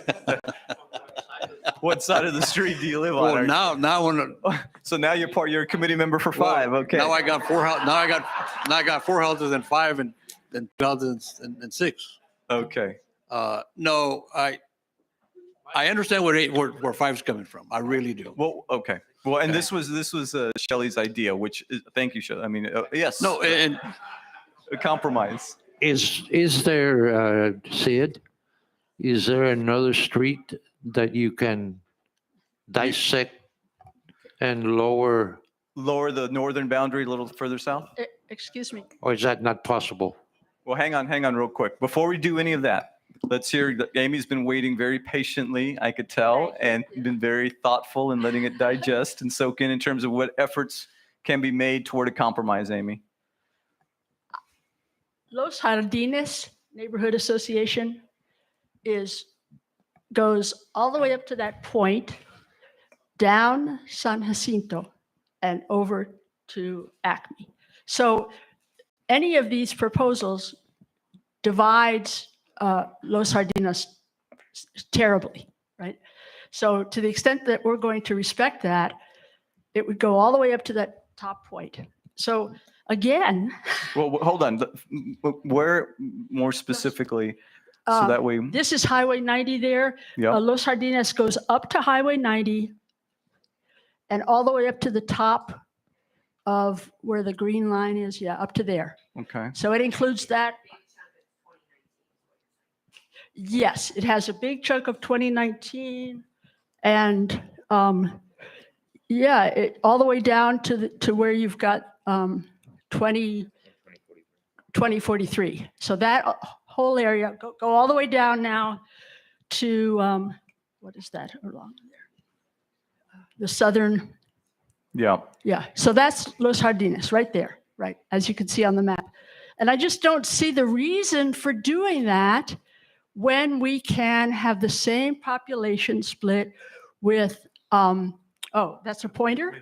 Terrific. Okay, so this is Los Jardines right here. So you're basically cutting them in half. Yeah, we see that now. Thank you, Amy. They Yeah. put the neighborhoods on the screen Right, as well. that's very so- helpful. So okay, so these are the contiguous compact areas, right? Between 5 and 6. That makes a lot of sense to talk about them. If we move 2020, we move a whole neighborhood association without splitting it. If we do any splitting here, we divide the neighborhood association. The objection to going up to the old Highway 90 is really business people that want to have, that historic area noted, and everybody benefits from that. There's no real problem with that, except that they would have 2 people advocating for them rather than just one. So I really don't understand why we shouldn't just go to 2020 and move that whole precinct. Well, the reason why is because those committee members are saying that the community of interest in 6 and the community of interest not being necessarily the neighborhood association, the community of interest being those who advocated for Highway 90 change have been very vocal that those folks don't want to be moved. Now, so this committee needs to balance a homeowners association and a community of interest being that of those groups that were vocal at the District 6 committee member or the community meetings. Is that correct, gentlemen? And what Is we're that talking correct? about is a road that's mainly businesses, Correct. right? So you're advocating now to take this out and go back to what you originally were offering, and that's 2020. So we're back to square one then. So Well, because it's consistent with keeping neighborhood associations together when we can, keeping communities of interest together, keeping compactness, and what about the folks who have been vocal about, even though they're businesses, about being all in 6? I have not heard an argument for why they can't work with both 5 and 6, which is the effect. What would happen under our proposal is that Highway 90 would be the dividing place, right? Right. There's no reason why that can't be a successful historic preservation working with both District 5 and 6. Mr. Robinson Okay, has had, may I- patiently had his hand up. Mr. Robinson. Okay, Mr. Robinson's first. Hello. So if I say anything to get myself in trouble, it's Jordan's fault. He's easy to pick on. So just sitting here listening to everything, I think for me, I certainly, because I don't live in either one of those two districts, want to be sensitive to those facts. But then we have a mandate that we have to do. And the first mandate is the population totals, correct? Correct. Okay. Then when we start talking about communities of interest, contiguous, compact connectivity and parks and all of those things, those priorities do not supersede the number. Okay. So for me, I guess I'm trying to visualize in District 2, if I lost a park that was in District 2, is that park going to get up and move, or is it going to still be in my neighborhood and I'm still going to be able to use it? That's one. And then number two, it just seems to me as I'm trying my very best to listen to everything and everyone, and don't anyone get upset about my gestures and doing all of this, because I got to try to open up my brain to try to understand stuff. But it seems to me that ultimately all we're talking about is a possible change in the city council representation, correct? Correct.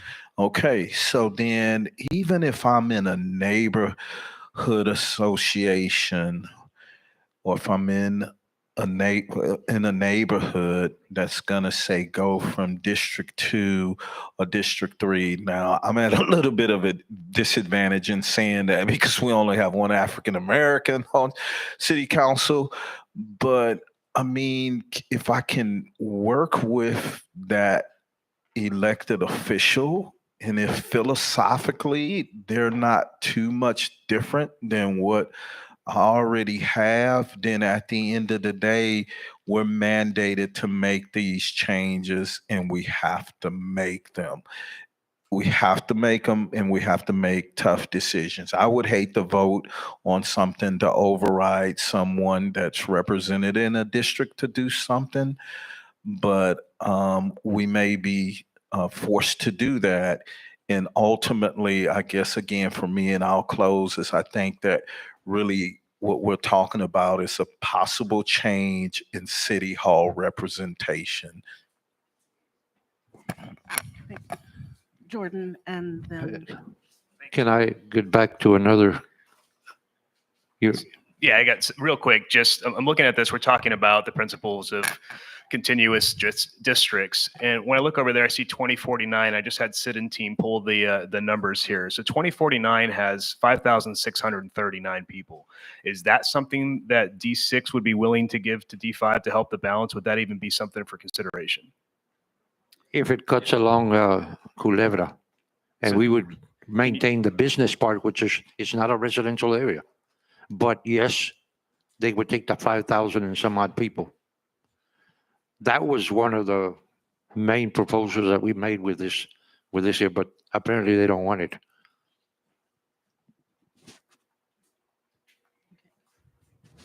But on the other hand, I was going to suggest we made a very important compromise here that we have set forth on 2019 and part of 2043, and that's a viable alternative. I mean, we are giving up some area there of District 6 that, yeah, we can argue that there is some Los Carlines and a lot of the things there, but as Robinson was saying earlier, some people are going to be split because this is going to adhere to the population concerns that everybody has.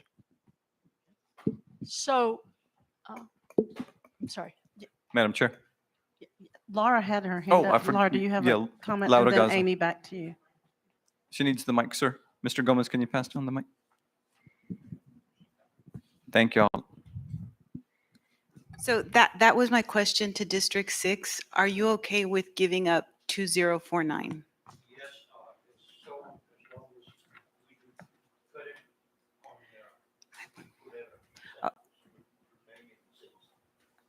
So it would split 2049?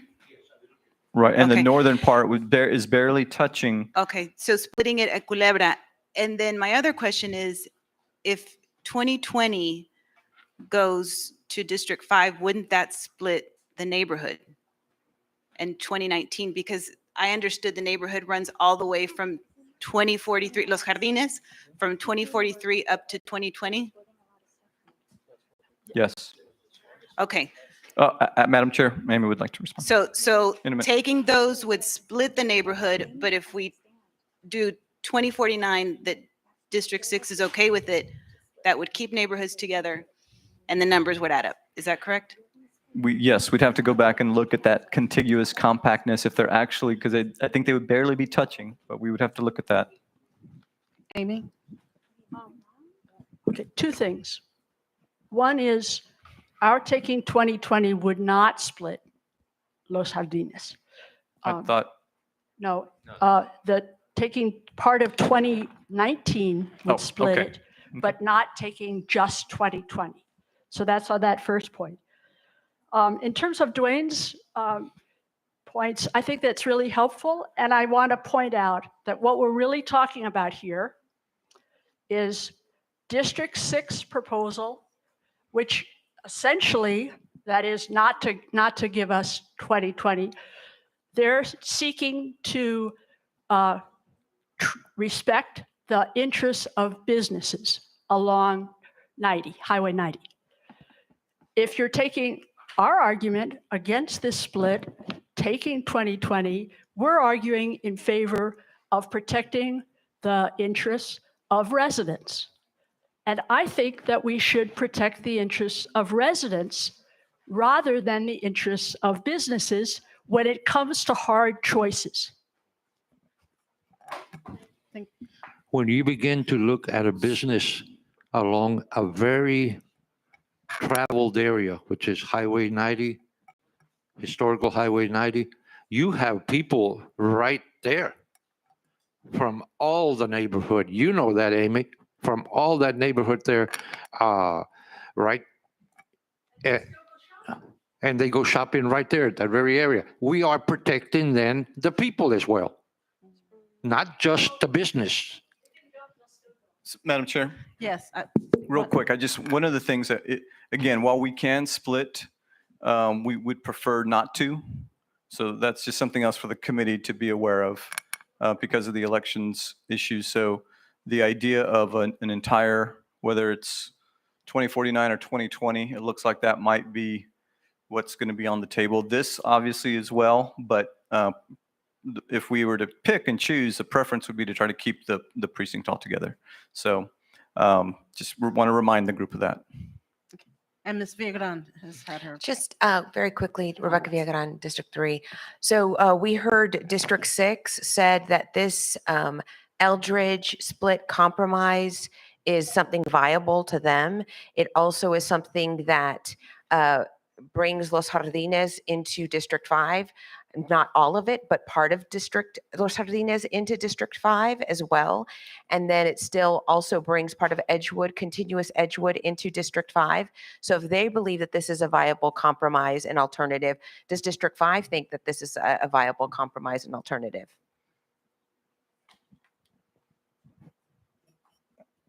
I'm not sure about the Edgewood point. Edgewood is in both districts, but no, it's not viable because it splits Los Jardines. And our proposal does not split a neighborhood association. Yes, both ways. If we just took 2020, it would also bring us to a balance, correct? I believe that's correct. So I think that it's consistent with our principles that we not split Los Jardines, that we keep the neighborhood association in 2020 together, we keep the neighborhood association in the southern part together, and the only effect is to have Route 90 be the dividing point. And as we've all said, the businesses are still going to be there. They're still going to be historic. They're going to still have people from the neighborhood going to shop. So I don't see the interest that is threatened there. That's not an option. Not an option. And So I was going to call on you and then hand you the mic. Jordan Gowie, District 1 again. We seem to be at another stalemate. I think the room will agree. So in the absence of consensus, I think the room needs to once again be the independent arbitrator and ask whether or not what is proposed on the board minus 2020 being currently selected by sit-in team, if the room is okay with that. As such, I would like to make a motion and see if I can get a second, that the presentation that is currently on the board with Hardina split. So be can you taken up for a unhighlight vote. 2020, please?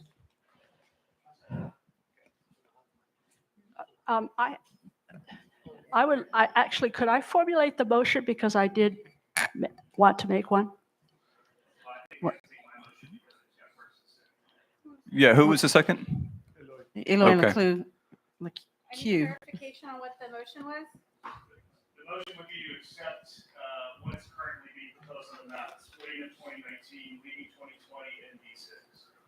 And also splitting 2043. Correct. I would like to make a motion to amend.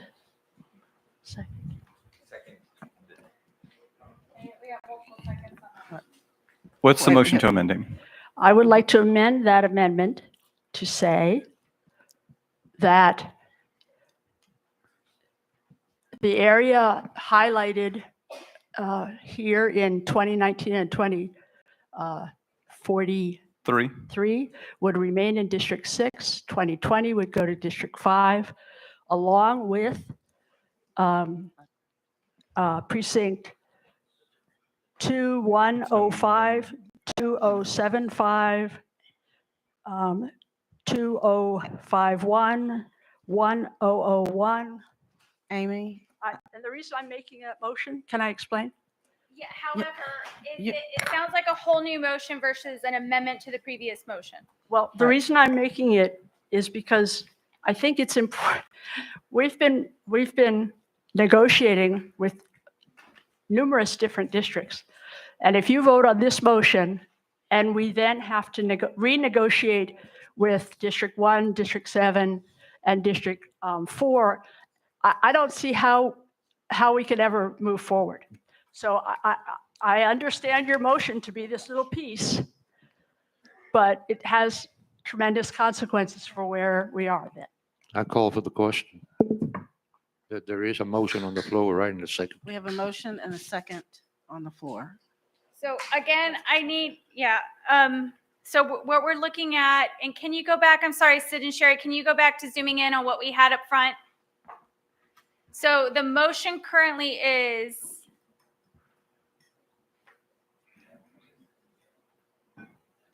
that is a portion of 2043. The southern portion. That's less than the southern portion, right? Because there's something outside of, what is that? So the southern portion of 2019, what do you say, adjoining section, but not all of 2043? That's what's on the table currently. Correct. I got a first, that was from Jordan. The second was, and that's he's D1, and then a second was for Eloy in District 4. Let me write this down before I forget, except. Yeah, that's Eldridge on top. That's right. Hold on, except southern section of VTD 2019 south of Eldridge. Correct. This is the, okay. And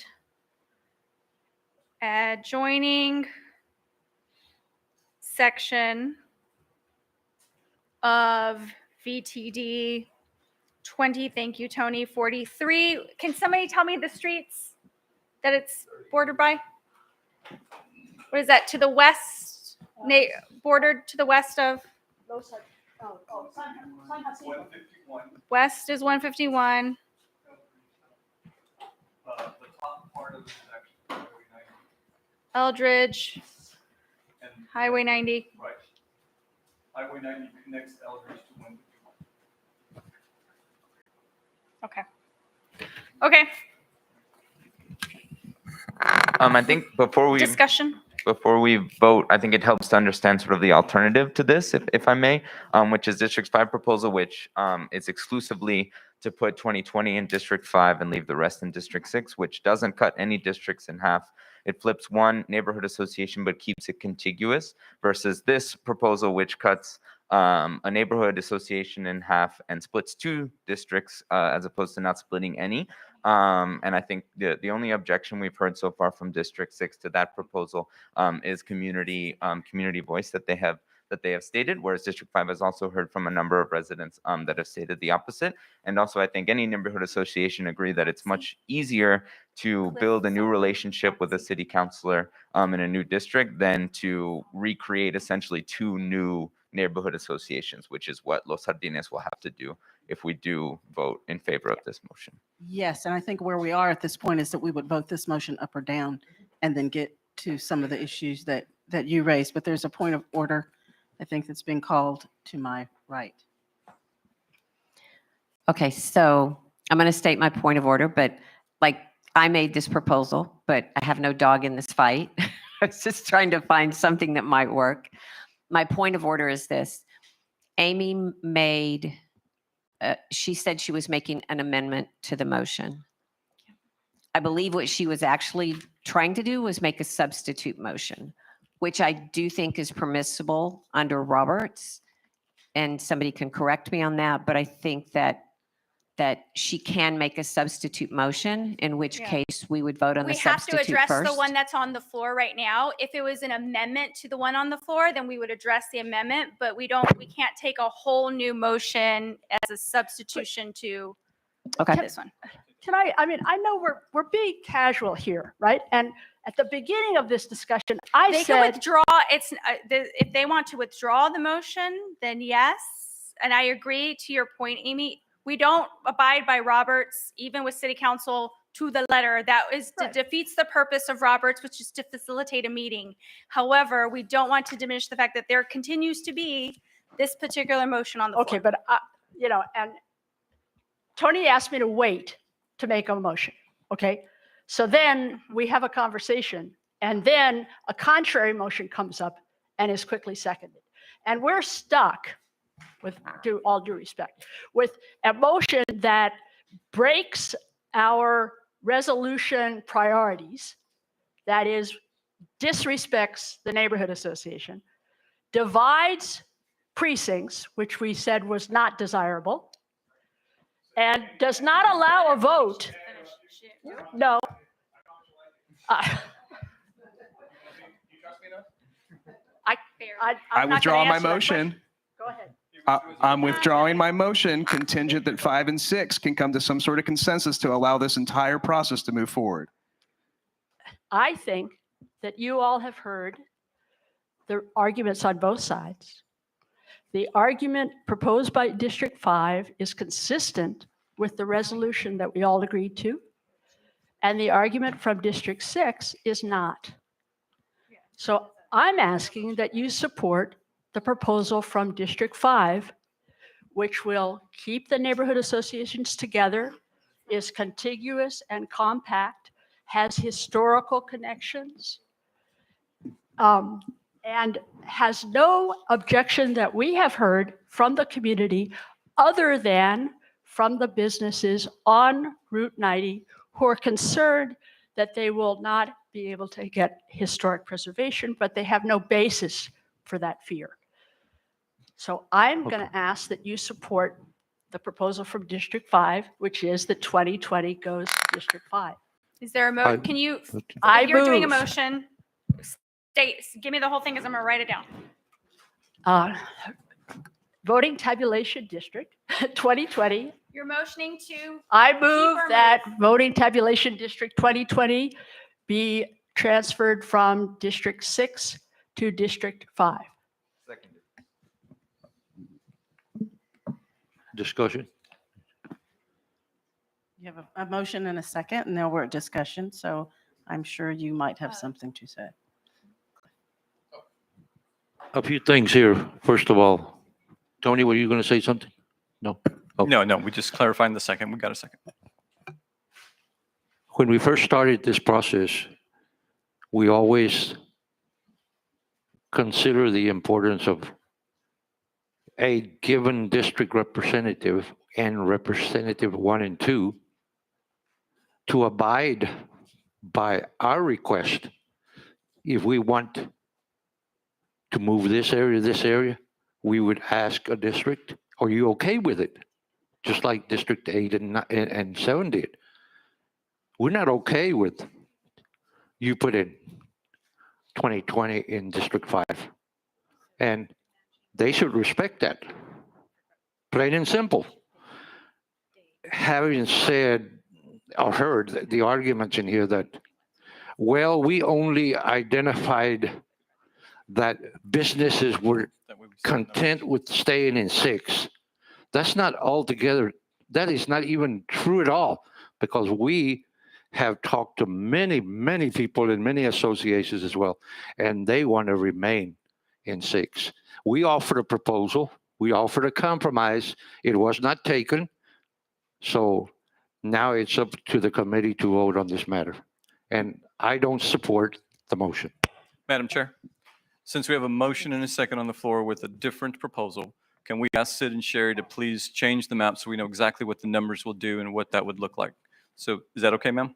Yes. So Sid and Sherry, can y'all put 2020 in, or those parts back in 6, and then put 2020, what's the motion, 2020 in 5, and then we can see the numbers. So we're going from a balanced map, and let's see what 2020 does. I believe it will balance it as well, but that way the committee can see what they're voting on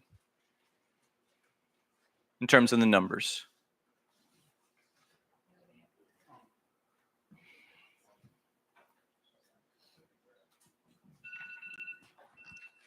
I have a.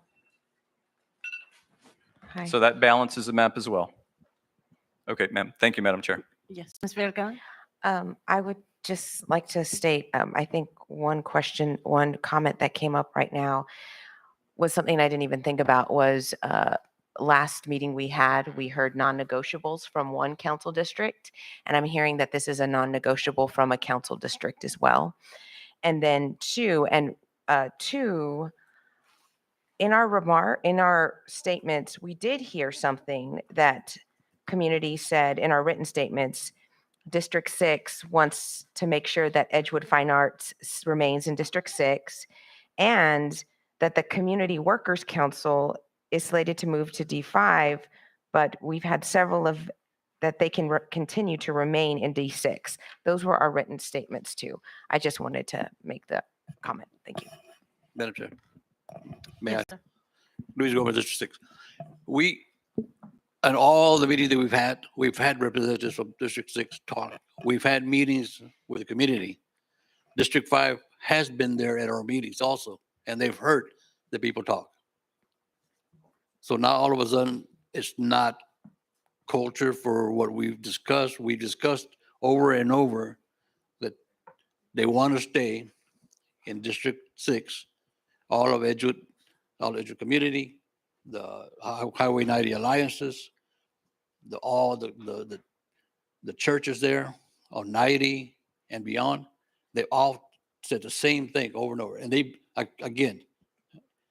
been at our meetings. They've said it in the meetings that we had with the community. So now all of a sudden it just changed today? I'm sorry, we can't accept that. Ms. Potter. Shelley Potter, I call the question. We have a restatement of the motion, please. The motion on the floor is to move voter tabulation district 2020 from currently in District 6 to District 5 as seen on the map in front of you. Okay, you've heard the motion. District, Go ahead. District 1, Jordan Gowie. District 2, Dwayne Robinson.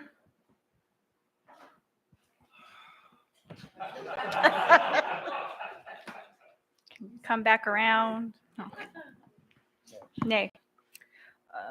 District 3, Rebecca Villagrán. Can you help me keep track of the numbers?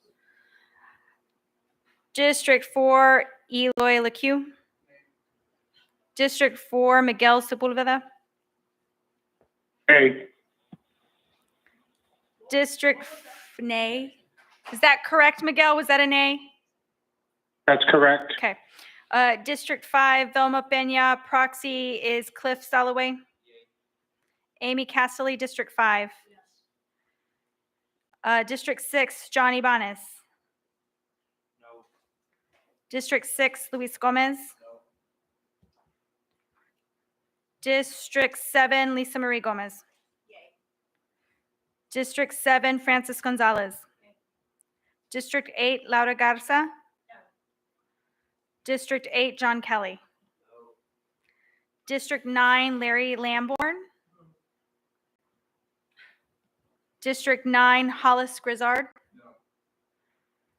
District 10, John Clamp. No. Shelley Potter. No. Bonnie Prosser Elder. No. Dr. Rogelio Sines. No. Give me a minute to tally. 1, 2, 3, 4, 5, 6, 7, 8, 9, 10, 11, 12, 13, 14, 15. Motion fails, 15 nay, 4 yay.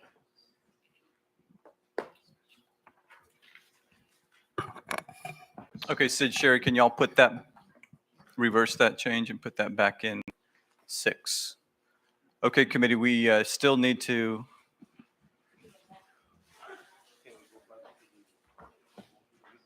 So you have to make a, sir, you need the microphone? The motion that you made. Well, I hope not to make another motion right now. I'm hoping that the two of y'all knowing what's a no-go area can start working on a solution. As we have been in two outside meetings as well as community meetings. If you ask me. So Amy, I'll tell you. with all due respect, the group is not comfortable with your motion, with what area you would like the lines to move toward. Is there another area that you might, can we maybe go back up to the 2049? No, Okay. I'm very confused because I think we have a set of criteria that really doesn't move people in their votes. So the only criteria that I got out of this is that you want Highway 90 to all be in one district. So my proposal would be to take the next street south and move everything north of that into District 5. So is that something that you might be comfortable with, the next street? Is there any part of 2020 that y'all would feel Well, comfortable? actually, this is even better. That's the issue that Go I'm having. to the street north. We made some proposals this week. We thought that would be adequate for everybody, but it's not. It seems to me like it's not what is good for one is not good for the other, and I understand that. I understand it's a compromise here. Now, in fairness, okay, we'll meet, but we'll meet and we'll try to compromise. We're trying to come up with a solution. No, I think if we go one block north, if we go one block north so that all of Route 90. We offered half of 2049, which is, that's almost 6,000 population there. And We still have to consider the necessity for compromise. And we can sit here all till 4 o'clock, 4:30 and figure out what to do and this, the other. We had a proposal on the floor, which the gentleman in part had identified earlier in District 1, and it was to include that part that was identified in 2019 and the other parts of 2043. And that was acceptable to us. And we had a proposal last week. Well, and that that is still on the table, but apparently District 5 may not agree with it, but I will make it in the form of a motion. Go ahead, sir. Your motion. That part of that area of city, you can go back to that where we had District 9. So Shelley Potter's recommendation? Shelley Potter's recommendation, yeah. If we can, Shelley, do you have that available in writing or something? Or Sherry could make that. Yeah, Sherry could make that adjustment. So here's a recommendation. If 5 and 6 could step away for a moment and maybe come to a good consensus. How about if I just promise not to talk? If you're comfortable with that representation.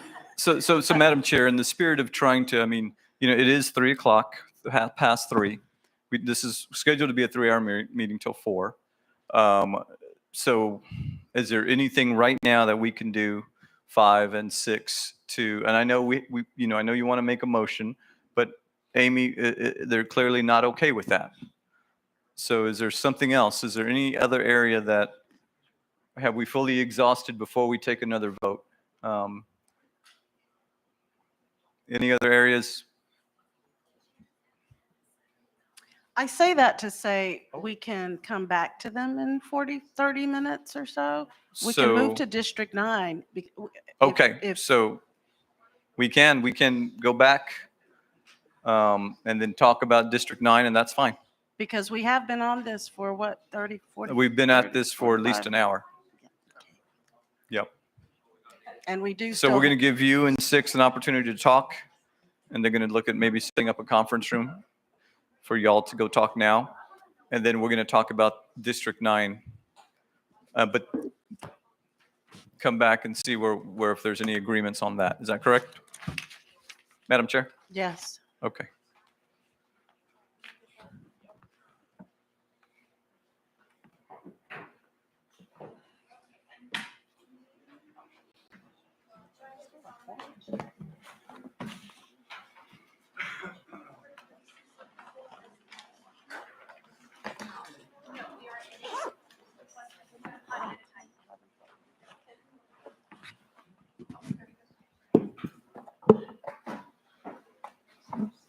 Cam, Ileana, I have 2 people on the phone. Yes. Okay, so I'm still okay. No. Madam Chair, do you want to take a 5-minute recess? Did somebody? Do we need a 5-minute recess? We do. Okay. A 4-minute recess.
do that? Yeah, well, I know, but especially the ones on the phone. Okay. District 1, Jordan Gowie. Still here. District 2, Dwayne Robinson. District 3, Rebecca Villagran. Here. District 4, Eloy LeCue. Here. District 4 on the phone, Miguel Sepulveda. Here. Great. We know District 5 and 6 are presently in the conference room. District 7, Lisa Marie Gomez. District 7, Francis Gonzalez. District 8, Laura Garza.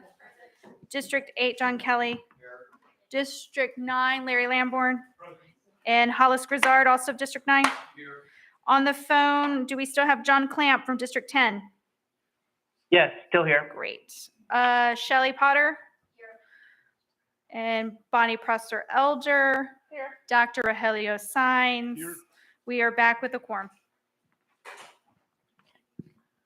So if District 9 would be willing to put forward their current status, we'd be.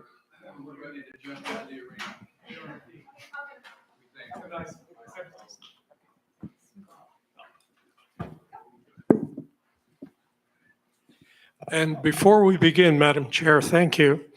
But I wish to offer an apology, an open apology, which is long owed to the citizens and representatives of District 1. And that especially to their two representatives, Teresa, who's not here, and Jordan, who is here today. During the past 6 or 7 redistricting committee meetings, as you recall, much has been said in open testimony about District 1 and its 2 dedicated representatives. A good part of this commentary was flatly unfair. Some of it misrepresented, and upon occasion, certain comments I felt were actually hurtful. Now, whatever has been said, and by whomever it was said, I take upon myself as representative of District 9 the justifiable opprobrium for all such comments. I offer my apology with the wish that we hear no further negative or disparaging comments about any district or any person in these meetings. Most of us know that District 1 is more than a century old, and the district has many fine old neighborhoods such as Monte Vista, Beacon Hill, outstanding universities such as Trinity and Incarnate Word, and some very attractive public parks.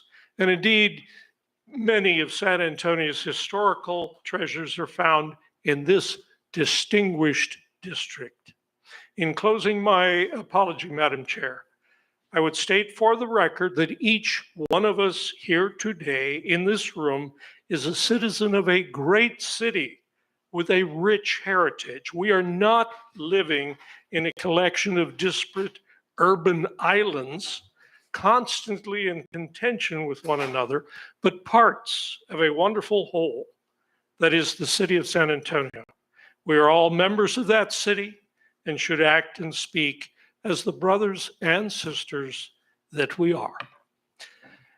Now, in terms of specifics, we are prepared to move ahead, and my colleague, partner, and friend, Hollis Grizzard, is going to offer the specifics that you wish to hear.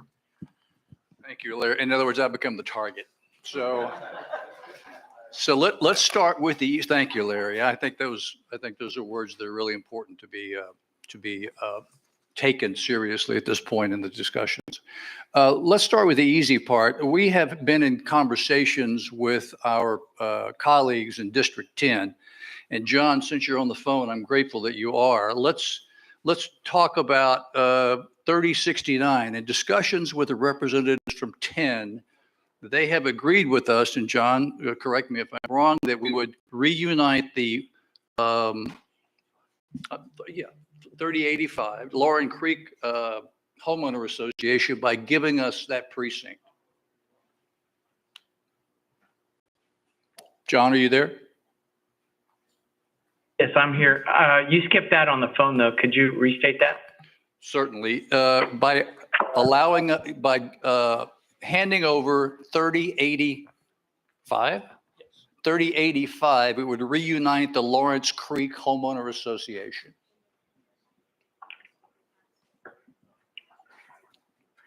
Okay. Agreed? I'm going to agree. I don't remember, to tell you the truth, but I bet you it was at one of our earlier meetings, but could you bring that one back up on the map? Give us one moment. We're about to put the map back on the big screen, so just give us 1 second. Yeah, we're a little bit, our map skills are being challenged because they're multitasking. Yes, yes, they're looking at some options to resolve.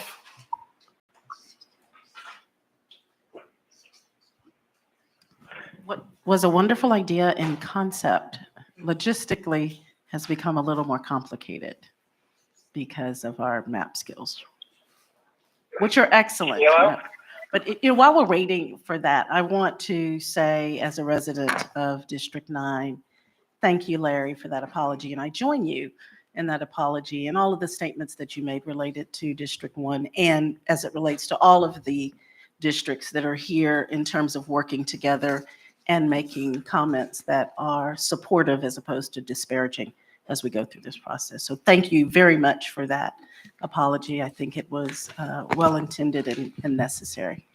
And as a committee member and a resident of District 1, I very much appreciate your words. Okay, here we go. So give us, so Sherry, if you could kind of center the border between District 9 and 10, and then we can kind of narrow in on Hollis's recommendation that appears to be an area that's in agreement. I know John is going to recollect his memory and to make sure, because they met a while back, and you want to move to the southeast, I believe.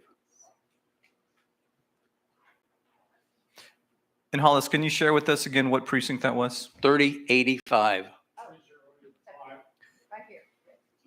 It's that little tab between 3083 and 3104. Yes, you're there, right on. Right there. John, can you see that? Yeah, I do see that. So Larry's going to point it out with his with the pointer. That's it. Yep. That's it. That reunites the Lawrence Creek HOA. You're good with that? Yeah, I think I'm good with that. Did Carlton have any qualms with that? Not that I recall. I think the four of us met and we all agreed that that would be a helpful thing to do with Lawrence Creek. Okay. Yeah, I'm okay with that. Okay. Oh, Well, hang on. They're going to make that move. yes. Yes. Moves from 10 to 9.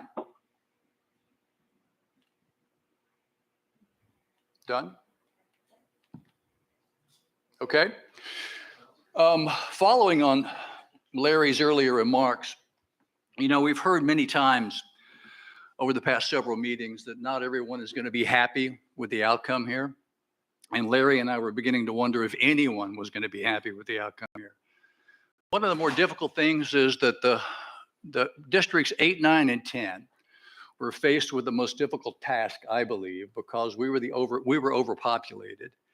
And District 9 was squeezed between two overpopulated districts. We didn't have much choice in where we could go to relocate population. We can't go north, and we certainly couldn't add to the burden of both 8 and 10.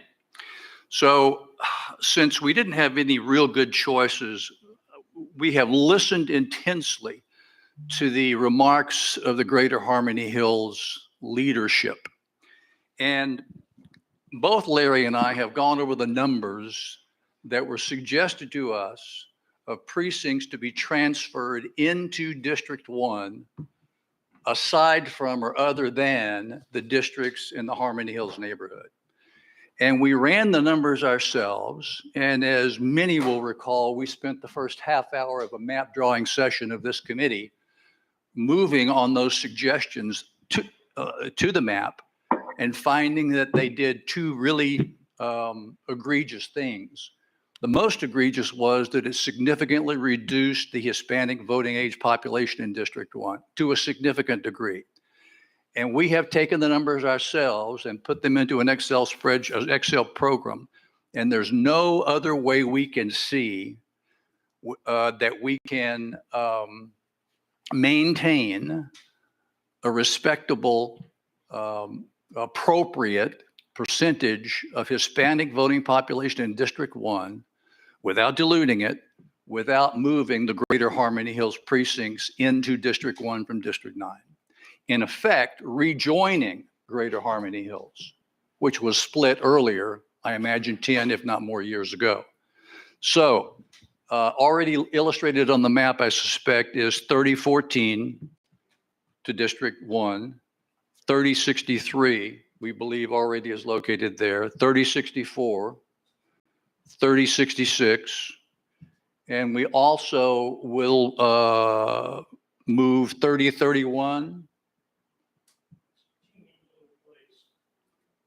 and 3131 from 9 to 1.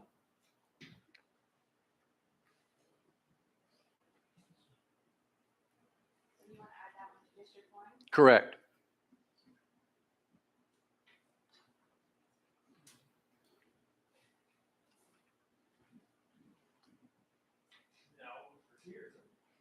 Now, over here, we want to take back, this was, I think, in one of the original drafts, 3069, and put it back into 9.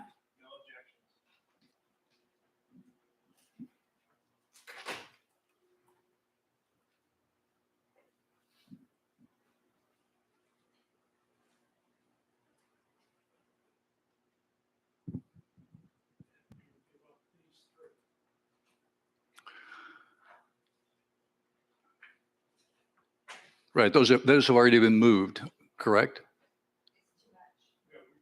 We're giving up Lot 6, 11, and 182. Those are in 1 right now. Right, those would have been in, those were in 9, but they now exist on the map, in the draft map, in 1, correct? Correct. Correct. Let me mute this for a second.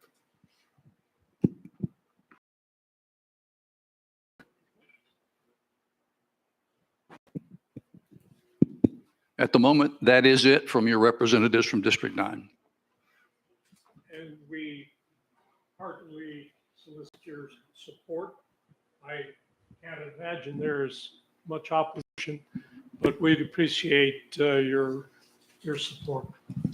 Madam Chair, Yes. Sherry has That's it. a clarification. Are we gonna hang on to 3069? Are we gonna put that back in 9? Correct. That is a. That's part of 9.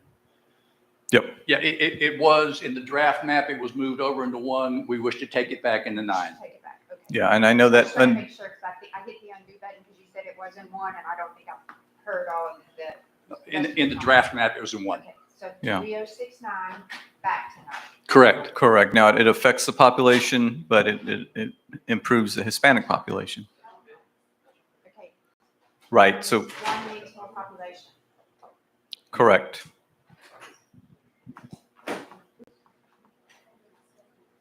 Madam Chair, may we ask what our statistics are now? Yes. Yeah, so that affected 1, where 1 needs more population. But as I believe y'all mentioned, it does strengthen the Hispanic population. So are there any other areas? Well, before we go on to that, Madam Chair, I don't know if 9 has any more comments or ideas about where they're at. 9. At the moment, no. Okay. So then we need population in 1.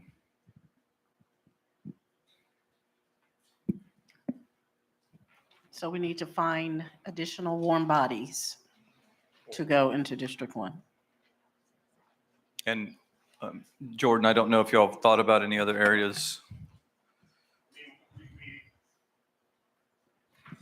Or do we want to go back to, go ahead. I'm okay with what the D9 reps just put up on the screen, but D1 is at a deficit of 11,000 to get us to parity. But I mean, we know we can be under that. So it looks like we're going to need to work with either our D10. Where's D10's balance? Sherry, can you zoom? Yeah. So out? D10, Carlton and John, as well as Teresa and I will need to meet to see if they have any VTDs because they're still overpopulated by about 4,600. And that would help us greatly get into balance. Or if D2 has anything that they would be interested in sitting down and discussing. But I think that would be the most logical places for us to move so that we're not disruptive to the current consensus making between 7 and 8 and 6 and 5. Okay, so thank you, Jordan. So maybe we, Madam Chair, maybe we go back to 5 and 6 and see if we have some consensus. Yes. So 5, 6, are y'all ready to talk?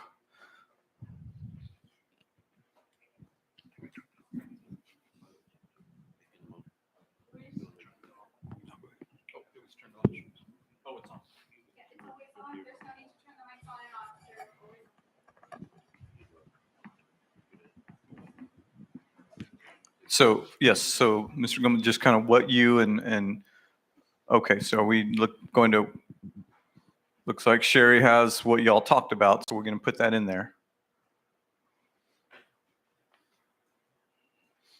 So 2019 is going into 5.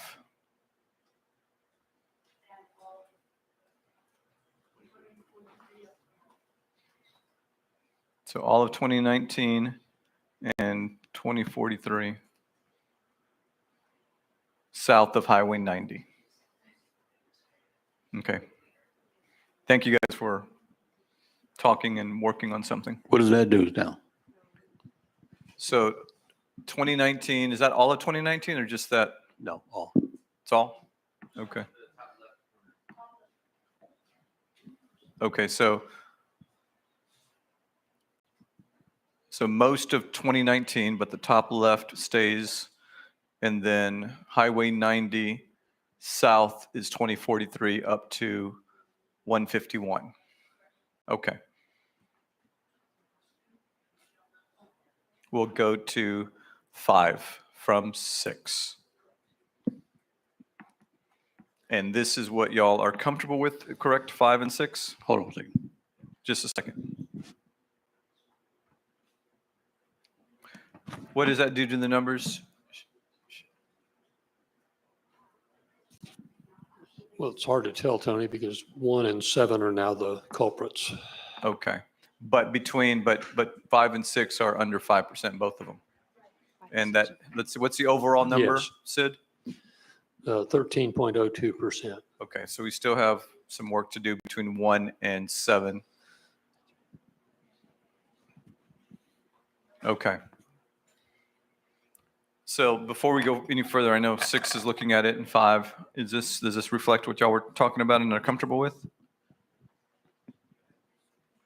Yes, go ahead. Sid. I think Yes, sir. I think it's fair to say neither side is comfortable with it, but they'll accept it. Okay. So Mr. Gomez has a question. Go ahead. Or Madam Good. Chair, Mr. Gomez has. Yes, I'm, Sid, correct me if I'm wrong. Were we going to do up to Eldridge, or were we going to divide it at Eldridge, or no?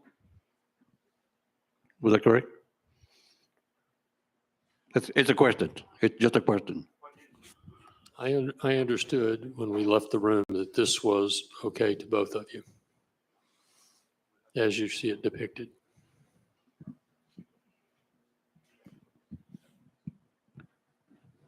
We're comfortable with it. Okay, group, this was what they compromised on. It moves Highway 90, what's south of Highway 90 in 2019, and what's south of Highway 90 in 2043, all the way up to 151.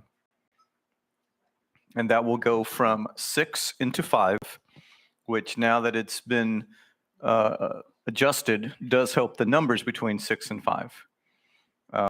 So now we just need to balance 1 and 7. And more particular, we need to put more population into 1. So is there anything, Jordan, I know you and 7 haven't talked, and I know Francis and Lisa, if there's anything, any thoughts or ideas. And Sherry, can you go ahead and zoom back out so we can kind of maybe see where 1 and 7 connect, and maybe if there's any common ground. And I know this is on the fly, but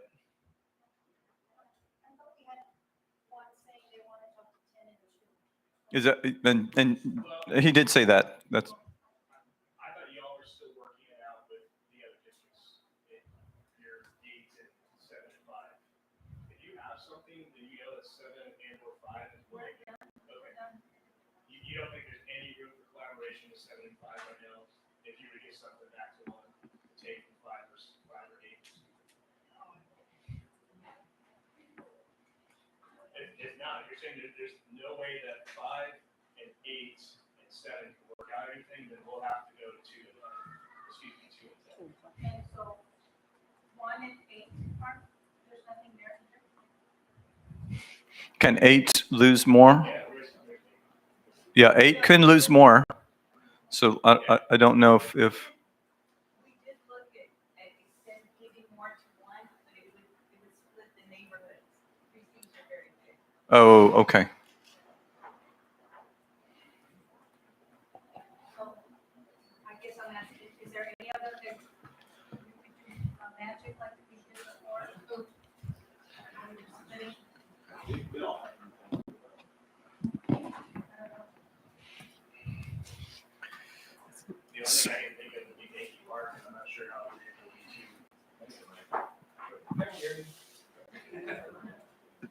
too. The only thing I can think of in 2 that would make sense would be like that Mankey Park area, and I'm not sure how agreeable D2 would be to moving that. Would be like 41, 10, this general area. You know your district.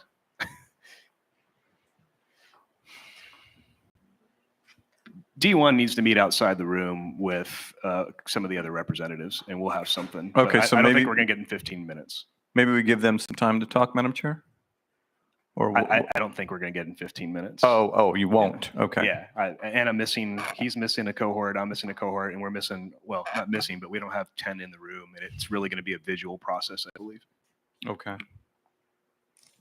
I agree. In fairness to the districts that are being impacted, I think 15 minutes in a room with missing parties would be less than optimal. So then if we're leaving it where we're at, then we would have to schedule another meeting. Yes, we would. Okay. Okay, so I'll let Ileana come up here and we can talk about dates and locations. But that's if, Madam Chair, if y'all, and I'm just kind of reading the room and it looks like folks are, because it is 3:45. Hang on real quick. Jordan does have an idea. Audible. So I wasn't looking at this. 7, you guys are overpopulated by 7,700. Is there anything that currently touches 1 right now that you could shed to help D1 get back to some parity?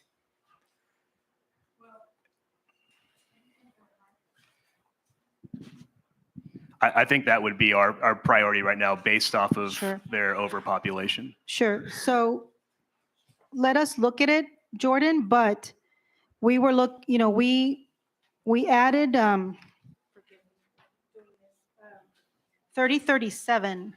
That's with 8. And I know that that's not what your question was, but that's a pretty large population. So I guess my question is then, back over here with 8, is there some place where you guys can,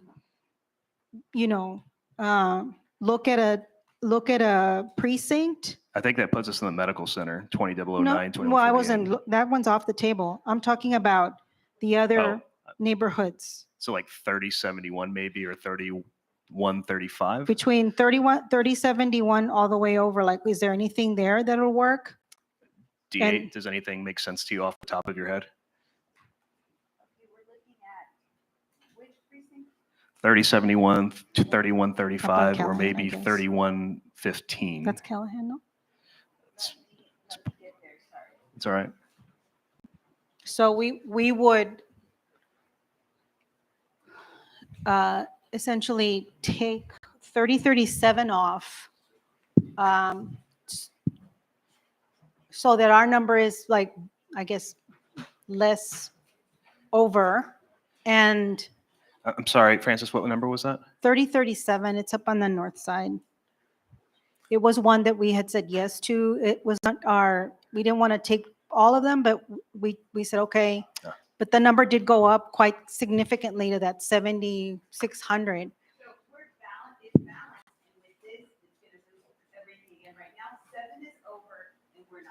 So then, Well, I know, but what about like 2045 or 20? Oh, sorry. I am not advocating for 2005. That would be a massive mistake. What about like 2045 or 2047?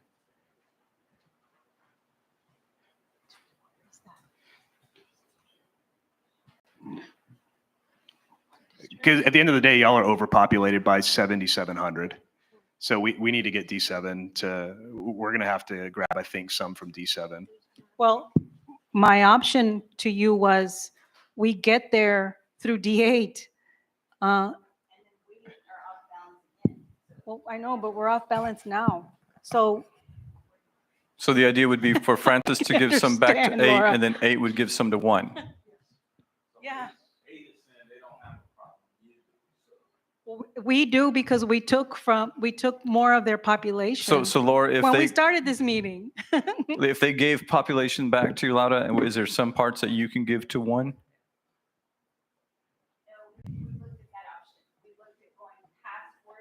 Mm-hmm. But at the end of the day, like I look at the screen here and there's only two things in red, and it's y'all and us. 1 and 7. Yes. And going the opposite direction. So 7, is there anything that doesn't affect 8 that y'all can adjust? Oh, I know. Let's do this. Okay. Let's just put Maverick back. All right, so can we get 2060 back? Put Maverick back. That's a pretty significant number, if I recall correctly. That's a good start. And that cachito. Okay, well, we'll take that as well and see what it does. So clarify that, just so we have that. It's 2060 for sure, and then I think it's this little sliver right there. Yep, where the mouse is. Of what? 2028. Okay, sliver of 2028, but then That's how it would have been the previous meeting. This would have been from working draft 1 on March 29th. Okay.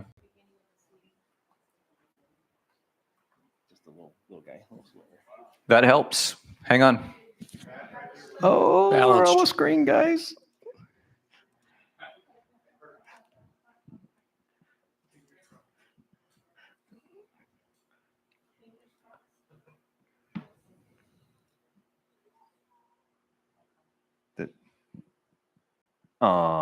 That's a collective sigh from the room. All right, so we can talk to.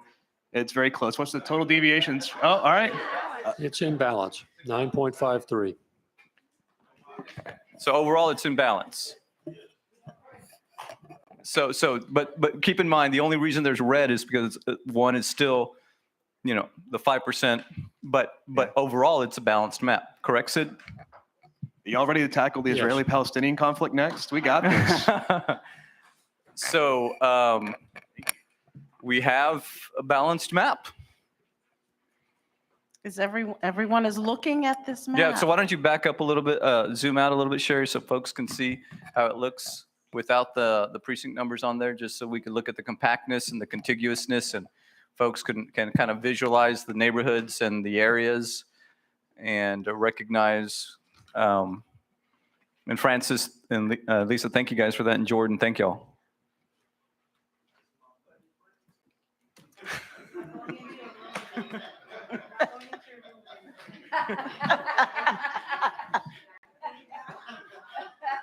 I don't know, we might talk about MVP awards, but before this is over.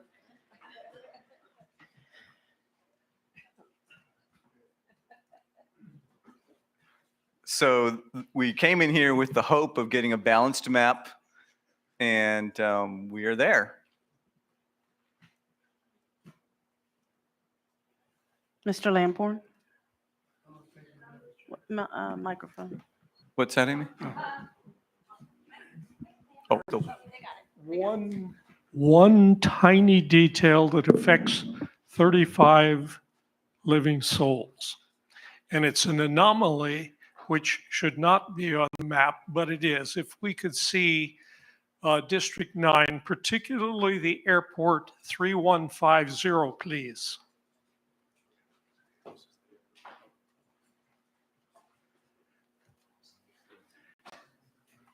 Oops. Here we go. If you notice,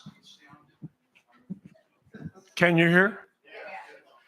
If you notice, there is a very odd little tab of land that exists right here between the airport, which you all know, and 281, which we presume was built in such a way as to split this area here.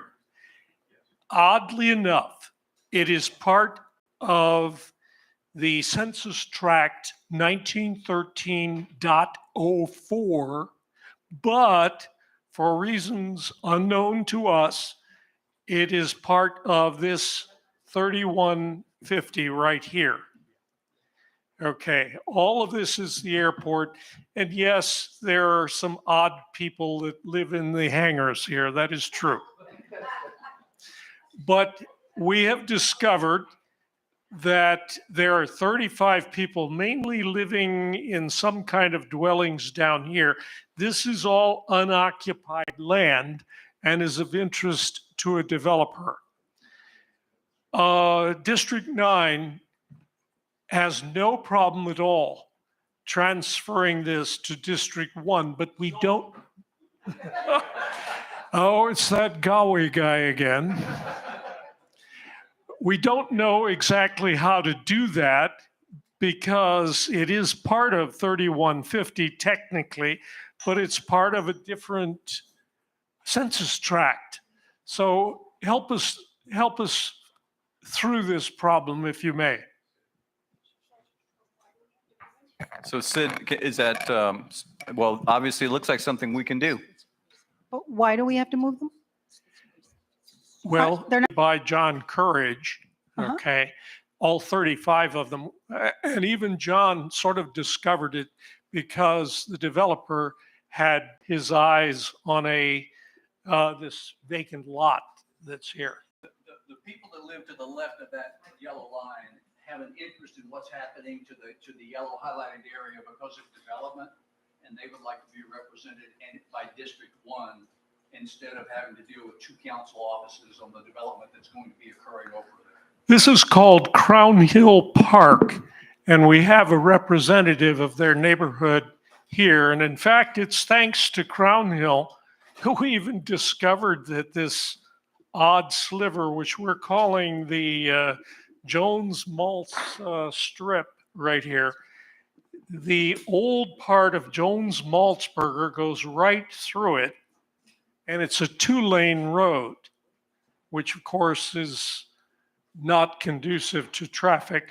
But Crown Hill brought this to our attention, and we would like to deal with it, and we're hoping you can help us. Not a problem. The fact that it's in a different census tract is irrelevant to dealing with VTDs.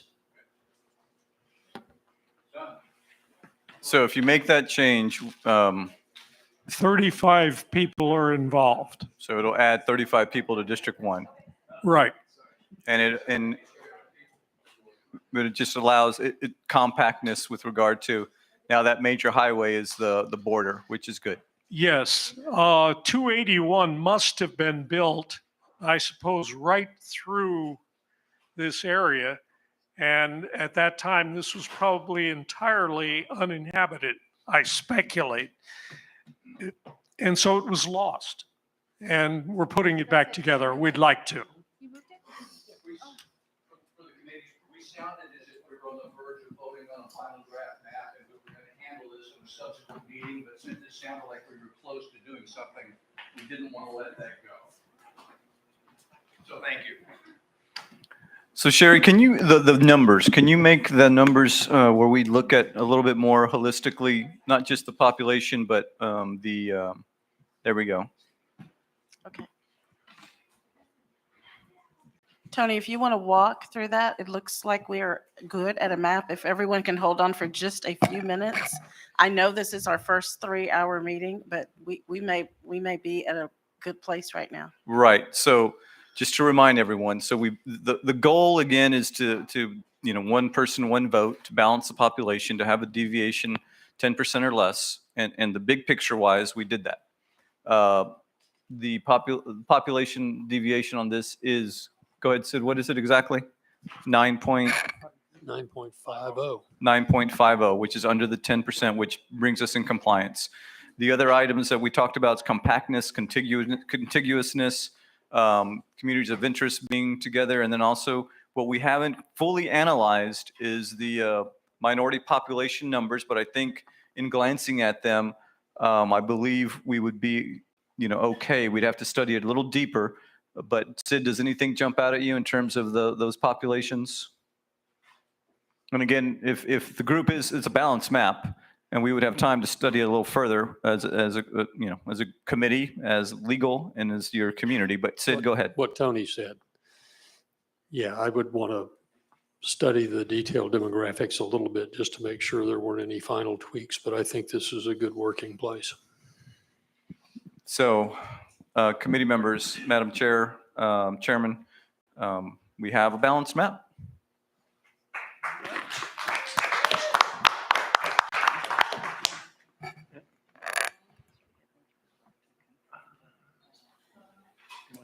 Yeah, so the next step, if the group is comfortable, we want to vote on approving this working draft plan 1 from the committee. Oh, well, whatever we decide to name it. Community draft plan.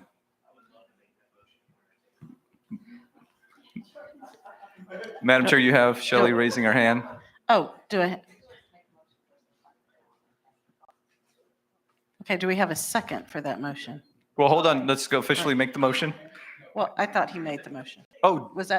Did you make a motion or did I misread you? I'd like to make a motion that we adopt this plan as the committee draft plan number 1. Discussion. Who was second? Sorry, Eli. So just a process question. So then we have a working draft plan 1 from the committee, and then refresh our memory of where we go process-wise from there and what changes might be made from here forward. So if the committee approves this would be the official plan that we study a little further with regard to the demographics, and that we allow the community as a whole to look at and study and to make sure that we get feedback. And I'll let Ileana mention a couple other things. But in general, this is kind of our idea of what we're thinking we would present. I just have one comment, concern, issue is because we're not certain on the racial demographics, that I would want to put a caveat or something on that, even though I think we all are at a place where we can approve and agree to this map, right? I mean, waiting for a vote, but we need to confirm the demographic issue. So we can do what we did with the resolution in early February, where y'all voted to approve contingent on X, Y, and Z. So we can vote to, and I want to make clear, so before I move on, I really want to make the language clear. Because if y'all remember, it wasn't that long ago where we got a lot of confusion from the public, and our job is to be as transparent and open as possible. So I want to make sure we're consistent on the language. So I want to clean up the working draft language. That's not what this would be. So going back to what I was previously saying, you can motion to approve this as committee draft plan 1, contingent on legal review and it checking out with the demographics. We could vote on that, and then once that would be approved, I would know from the attorney from outside counsel, let y'all know, and then we would open up for public comment and off to the races. Back to my comment about language. Working draft plans are what we've been dealing with before. We have working draft plan February 14th, working draft plan March 19th, working draft plan March 29th. So that would be the difference. Working draft plans were something you all kind of pressed pause on. We did not open it up for public comment. This would be different. This is your first committee draft plan. I'd like to restate my motion then. Okay. I motion that we adopt the map as presented as committee draft plan number 1 contingent on approval from outside legal counsel. Okay. Can I ask one more question? Is that contingent language sufficient? Yes. Okay. Well, yes, we're going to be looking. It's global enough for you to. Yes. Okay. If there's an issue that's significant that we believe is a concern, It will come back to this committee. it will come back to this committee. Okay, just want to make sure everyone understands. Yes. Sid, do you have anything you want to say, follow up on that? No. Okay. As committee members, can we still get that information, please, about any of the precincts that were switched last time around or the time before that, so that we have that information Yes. available to us, please? Thank you. Yes, ma'am. So, Francis. yes, just a clarification. Does that mean that there isn't any more conversation with 10 and 2 and 1? That's not happening? So may I real quick? So I can't speak for 10 and 2. I would encourage it. I think it's always good to talk to one another. However, I want to again make clear that this process is not over. I think we talked about in the beginning. We're going to get, this also allows me to segue into next meeting. We are currently scheduled again to brief council on the 20th. Presumably you would discuss this map, assuming we get through legal review and this is up. By then we should have some good public feedback for you all at that point. But then your next meeting is April 23rd. That's a Saturday. Don't quote me. I want to say it's 10 a.m. at what we call the Tool Yard Northeast Service Center. That is currently slated for a public comment meeting, not map drawing. That would make sense again. And then we would have the conversation of, do you want another further map drawing meeting? Because based off of the conversation, not just amongst the districts, but also that we hear from the public, it may require further conversation between the districts, including districts 2 and 10. So keep in mind, go ahead, Sid. Well, you go ahead and finish that discussion. I have a comment about the history of VTT movement. Okay, so Ileana reminded us of the timeline, the process, and the dates. So keep in mind, if this vote is approved and Sid and I are comfortable with the numbers, then this is the map that's going to be presented to the city council as where we are and where we're at, and to the community. And that is on the 20th. And then we will come back and regroup and see where we're at. And this is a process. So even you all are going to look at this and digest it and marinate, and this committee's work's not done. We need to come back and make sure that this is what we feel comfortable with at the end of the day. And this might even have some tweaks. But I think it's important that Ileana mentioned that as well, that process isn't over. So, and we will make sure that, subject to any legal concern, we'll let you know. One quick comment for those of you that have asked for the history of VTDs that have been bounced back and forth. VTDs are based on when the Census Bureau identifies a VTD, remember it's based on the most recent county election precincts. The county revisits its election precincts at least after every redistricting, and in a populous county more often than that. The VTDs that existed in 2010 and in 2001 are not going to be identical to the VTDs we're looking at today. So what we can do won't be a one-to-one correspondence. We won't be able to say this VTD has moved twice. We'll be able to, by looking at the maps, try to identify areas that have flipped back and forth. And that's as good as it's going to get. Well, we will be able to identify, kind of based on what Sid mentioned, certain geographical areas that have gone back, neighborhoods and areas of interest that we can reflect on, which will help just for the history of what we've been doing. But thank you for that clarification, Sid, on the reality that the precincts, voting districts may not be exact, but at least we'll be close. We'll be able to look at that.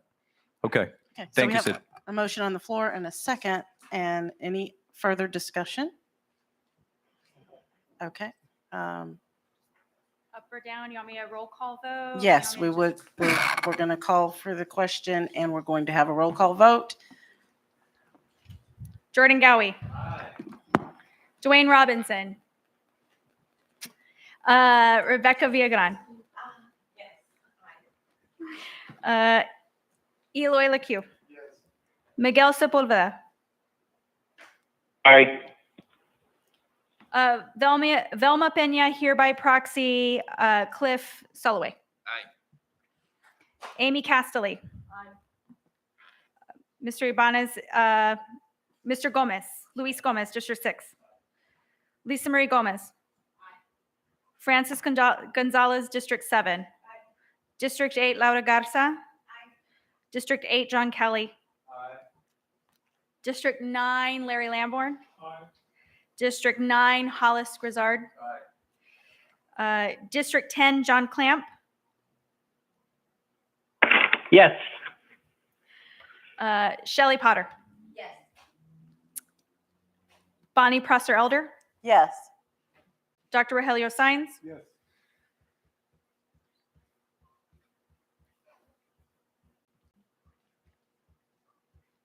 Motion passes 17 yay, no nay.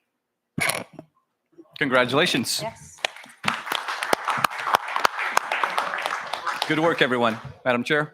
Yeah, I want to thank you all. This has been a really hardworking, interesting process. And I think, do we have any announcements related to next meeting beyond the tool yard information that you gave? No, except y'all should have received 2 calendar invites. One says hold on it. It is the hour before 2 p.m. It's at 1 p.m. That may not apply to everyone. It will apply to co-chairs, so full discretion co-chairs. That meeting invite will apply to you, may or may not apply to our other members. But I put it on everyone's calendar so they're aware. The important one that does apply to everyone is the 2 p.m. briefing to City Council. Anyone who's familiar with City Council knows that that is tentative. We're rocking and rolling. That date is set for us, but please do not be offended if we get bumped or something like that. I know, shock of all shocks.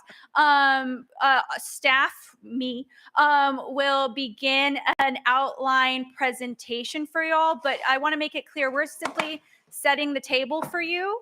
We'll cover the basics. If you've seen Tony or myself present in any of these community meetings, and I will encourage all of our advisory committee members to invite us out to your community, please, to speak. But if you've seen us speak, we give essentially the same information because any of the nitty gritty is really to the advisory committee members to speak on. It'll be essentially the same thing. We'll set the table as far as why we're here, what is redistricting, right, to the benefit of those tuning in for the first time. We'll talk about the number of meetings where we've been in the community, and then we'll hand it over probably to the co-chairs to kind of dig into really the work and y'all. So y'all being in attendance and speaking to that is huge, and we will address this map, and by you will address this map. And we'll post it for comment. I will make sure you guys are in the loop on that comment. And I already talked about the next meeting being April 23rd. I do want to encourage for anyone, neighborhood groups, or this is a community process. So if there are groups out there in your community, in your districts that need to have this information, let's get it to them so that at the end of this process, there won't be any discussion about the community didn't know. Because you're representing the community, but we still need to make sure that the information is out in the community in every possible way. And I will say that even if we do the Harry Potter owls and, airplanes with banners saying redistricting, we're still going to miss some people because we're just going to miss some people that aren't, I mean, they may have a bag over their head and we'll miss them, but we want to do everything that we can within our power to get this information out to the community. Yeah. When can we expect these to be on the website? This month, to be on the website for public dissemination? We'll have to, I was hoping tomorrow, that might be a little quick of a turnaround because we have to give the outside counsel time to digest it. Sherry, you can't just snap her finger. She has to make the maps in an easy way, in a way that's easy for the public to digest. So is it fair to say 48 hours, Sherry? Up, down? Yes, yes. Okay. As soon as reasonable and practical, considering that we want it to go through a full and complete legal vetting process. Because that we don't want to rush. I mean, I think he's already looked at it. Okay, with that, yes. No, that's it. Go ahead. I'm sorry, I didn't see you, Amy. No, I just wanted, I know we're not done, but I really wanted to say that this has been a very valuable process, and all of the effort that staff and outside attorneys have made to include community is so important. I think a lot of people have learned a lot. I know that's true of District 5, and thank you for all of your efforts. Okay. Yes, I agreed. I think the staff has been amazing and the consultants have worked really hard, and as have all of the committee members. So if you're going to applaud them, applaud yourselves, because this has come with a lot of energy and effort on everyone's part. So unless there are any further comments, all hearts and minds are clear. We can adjourn. Thank y'all. Was that a motion, a second, and yeah. I think it's, Well, we may I have see lost a everyone's quorum. standing almost except the two of us, so yes. Meeting adjourned at 4:12.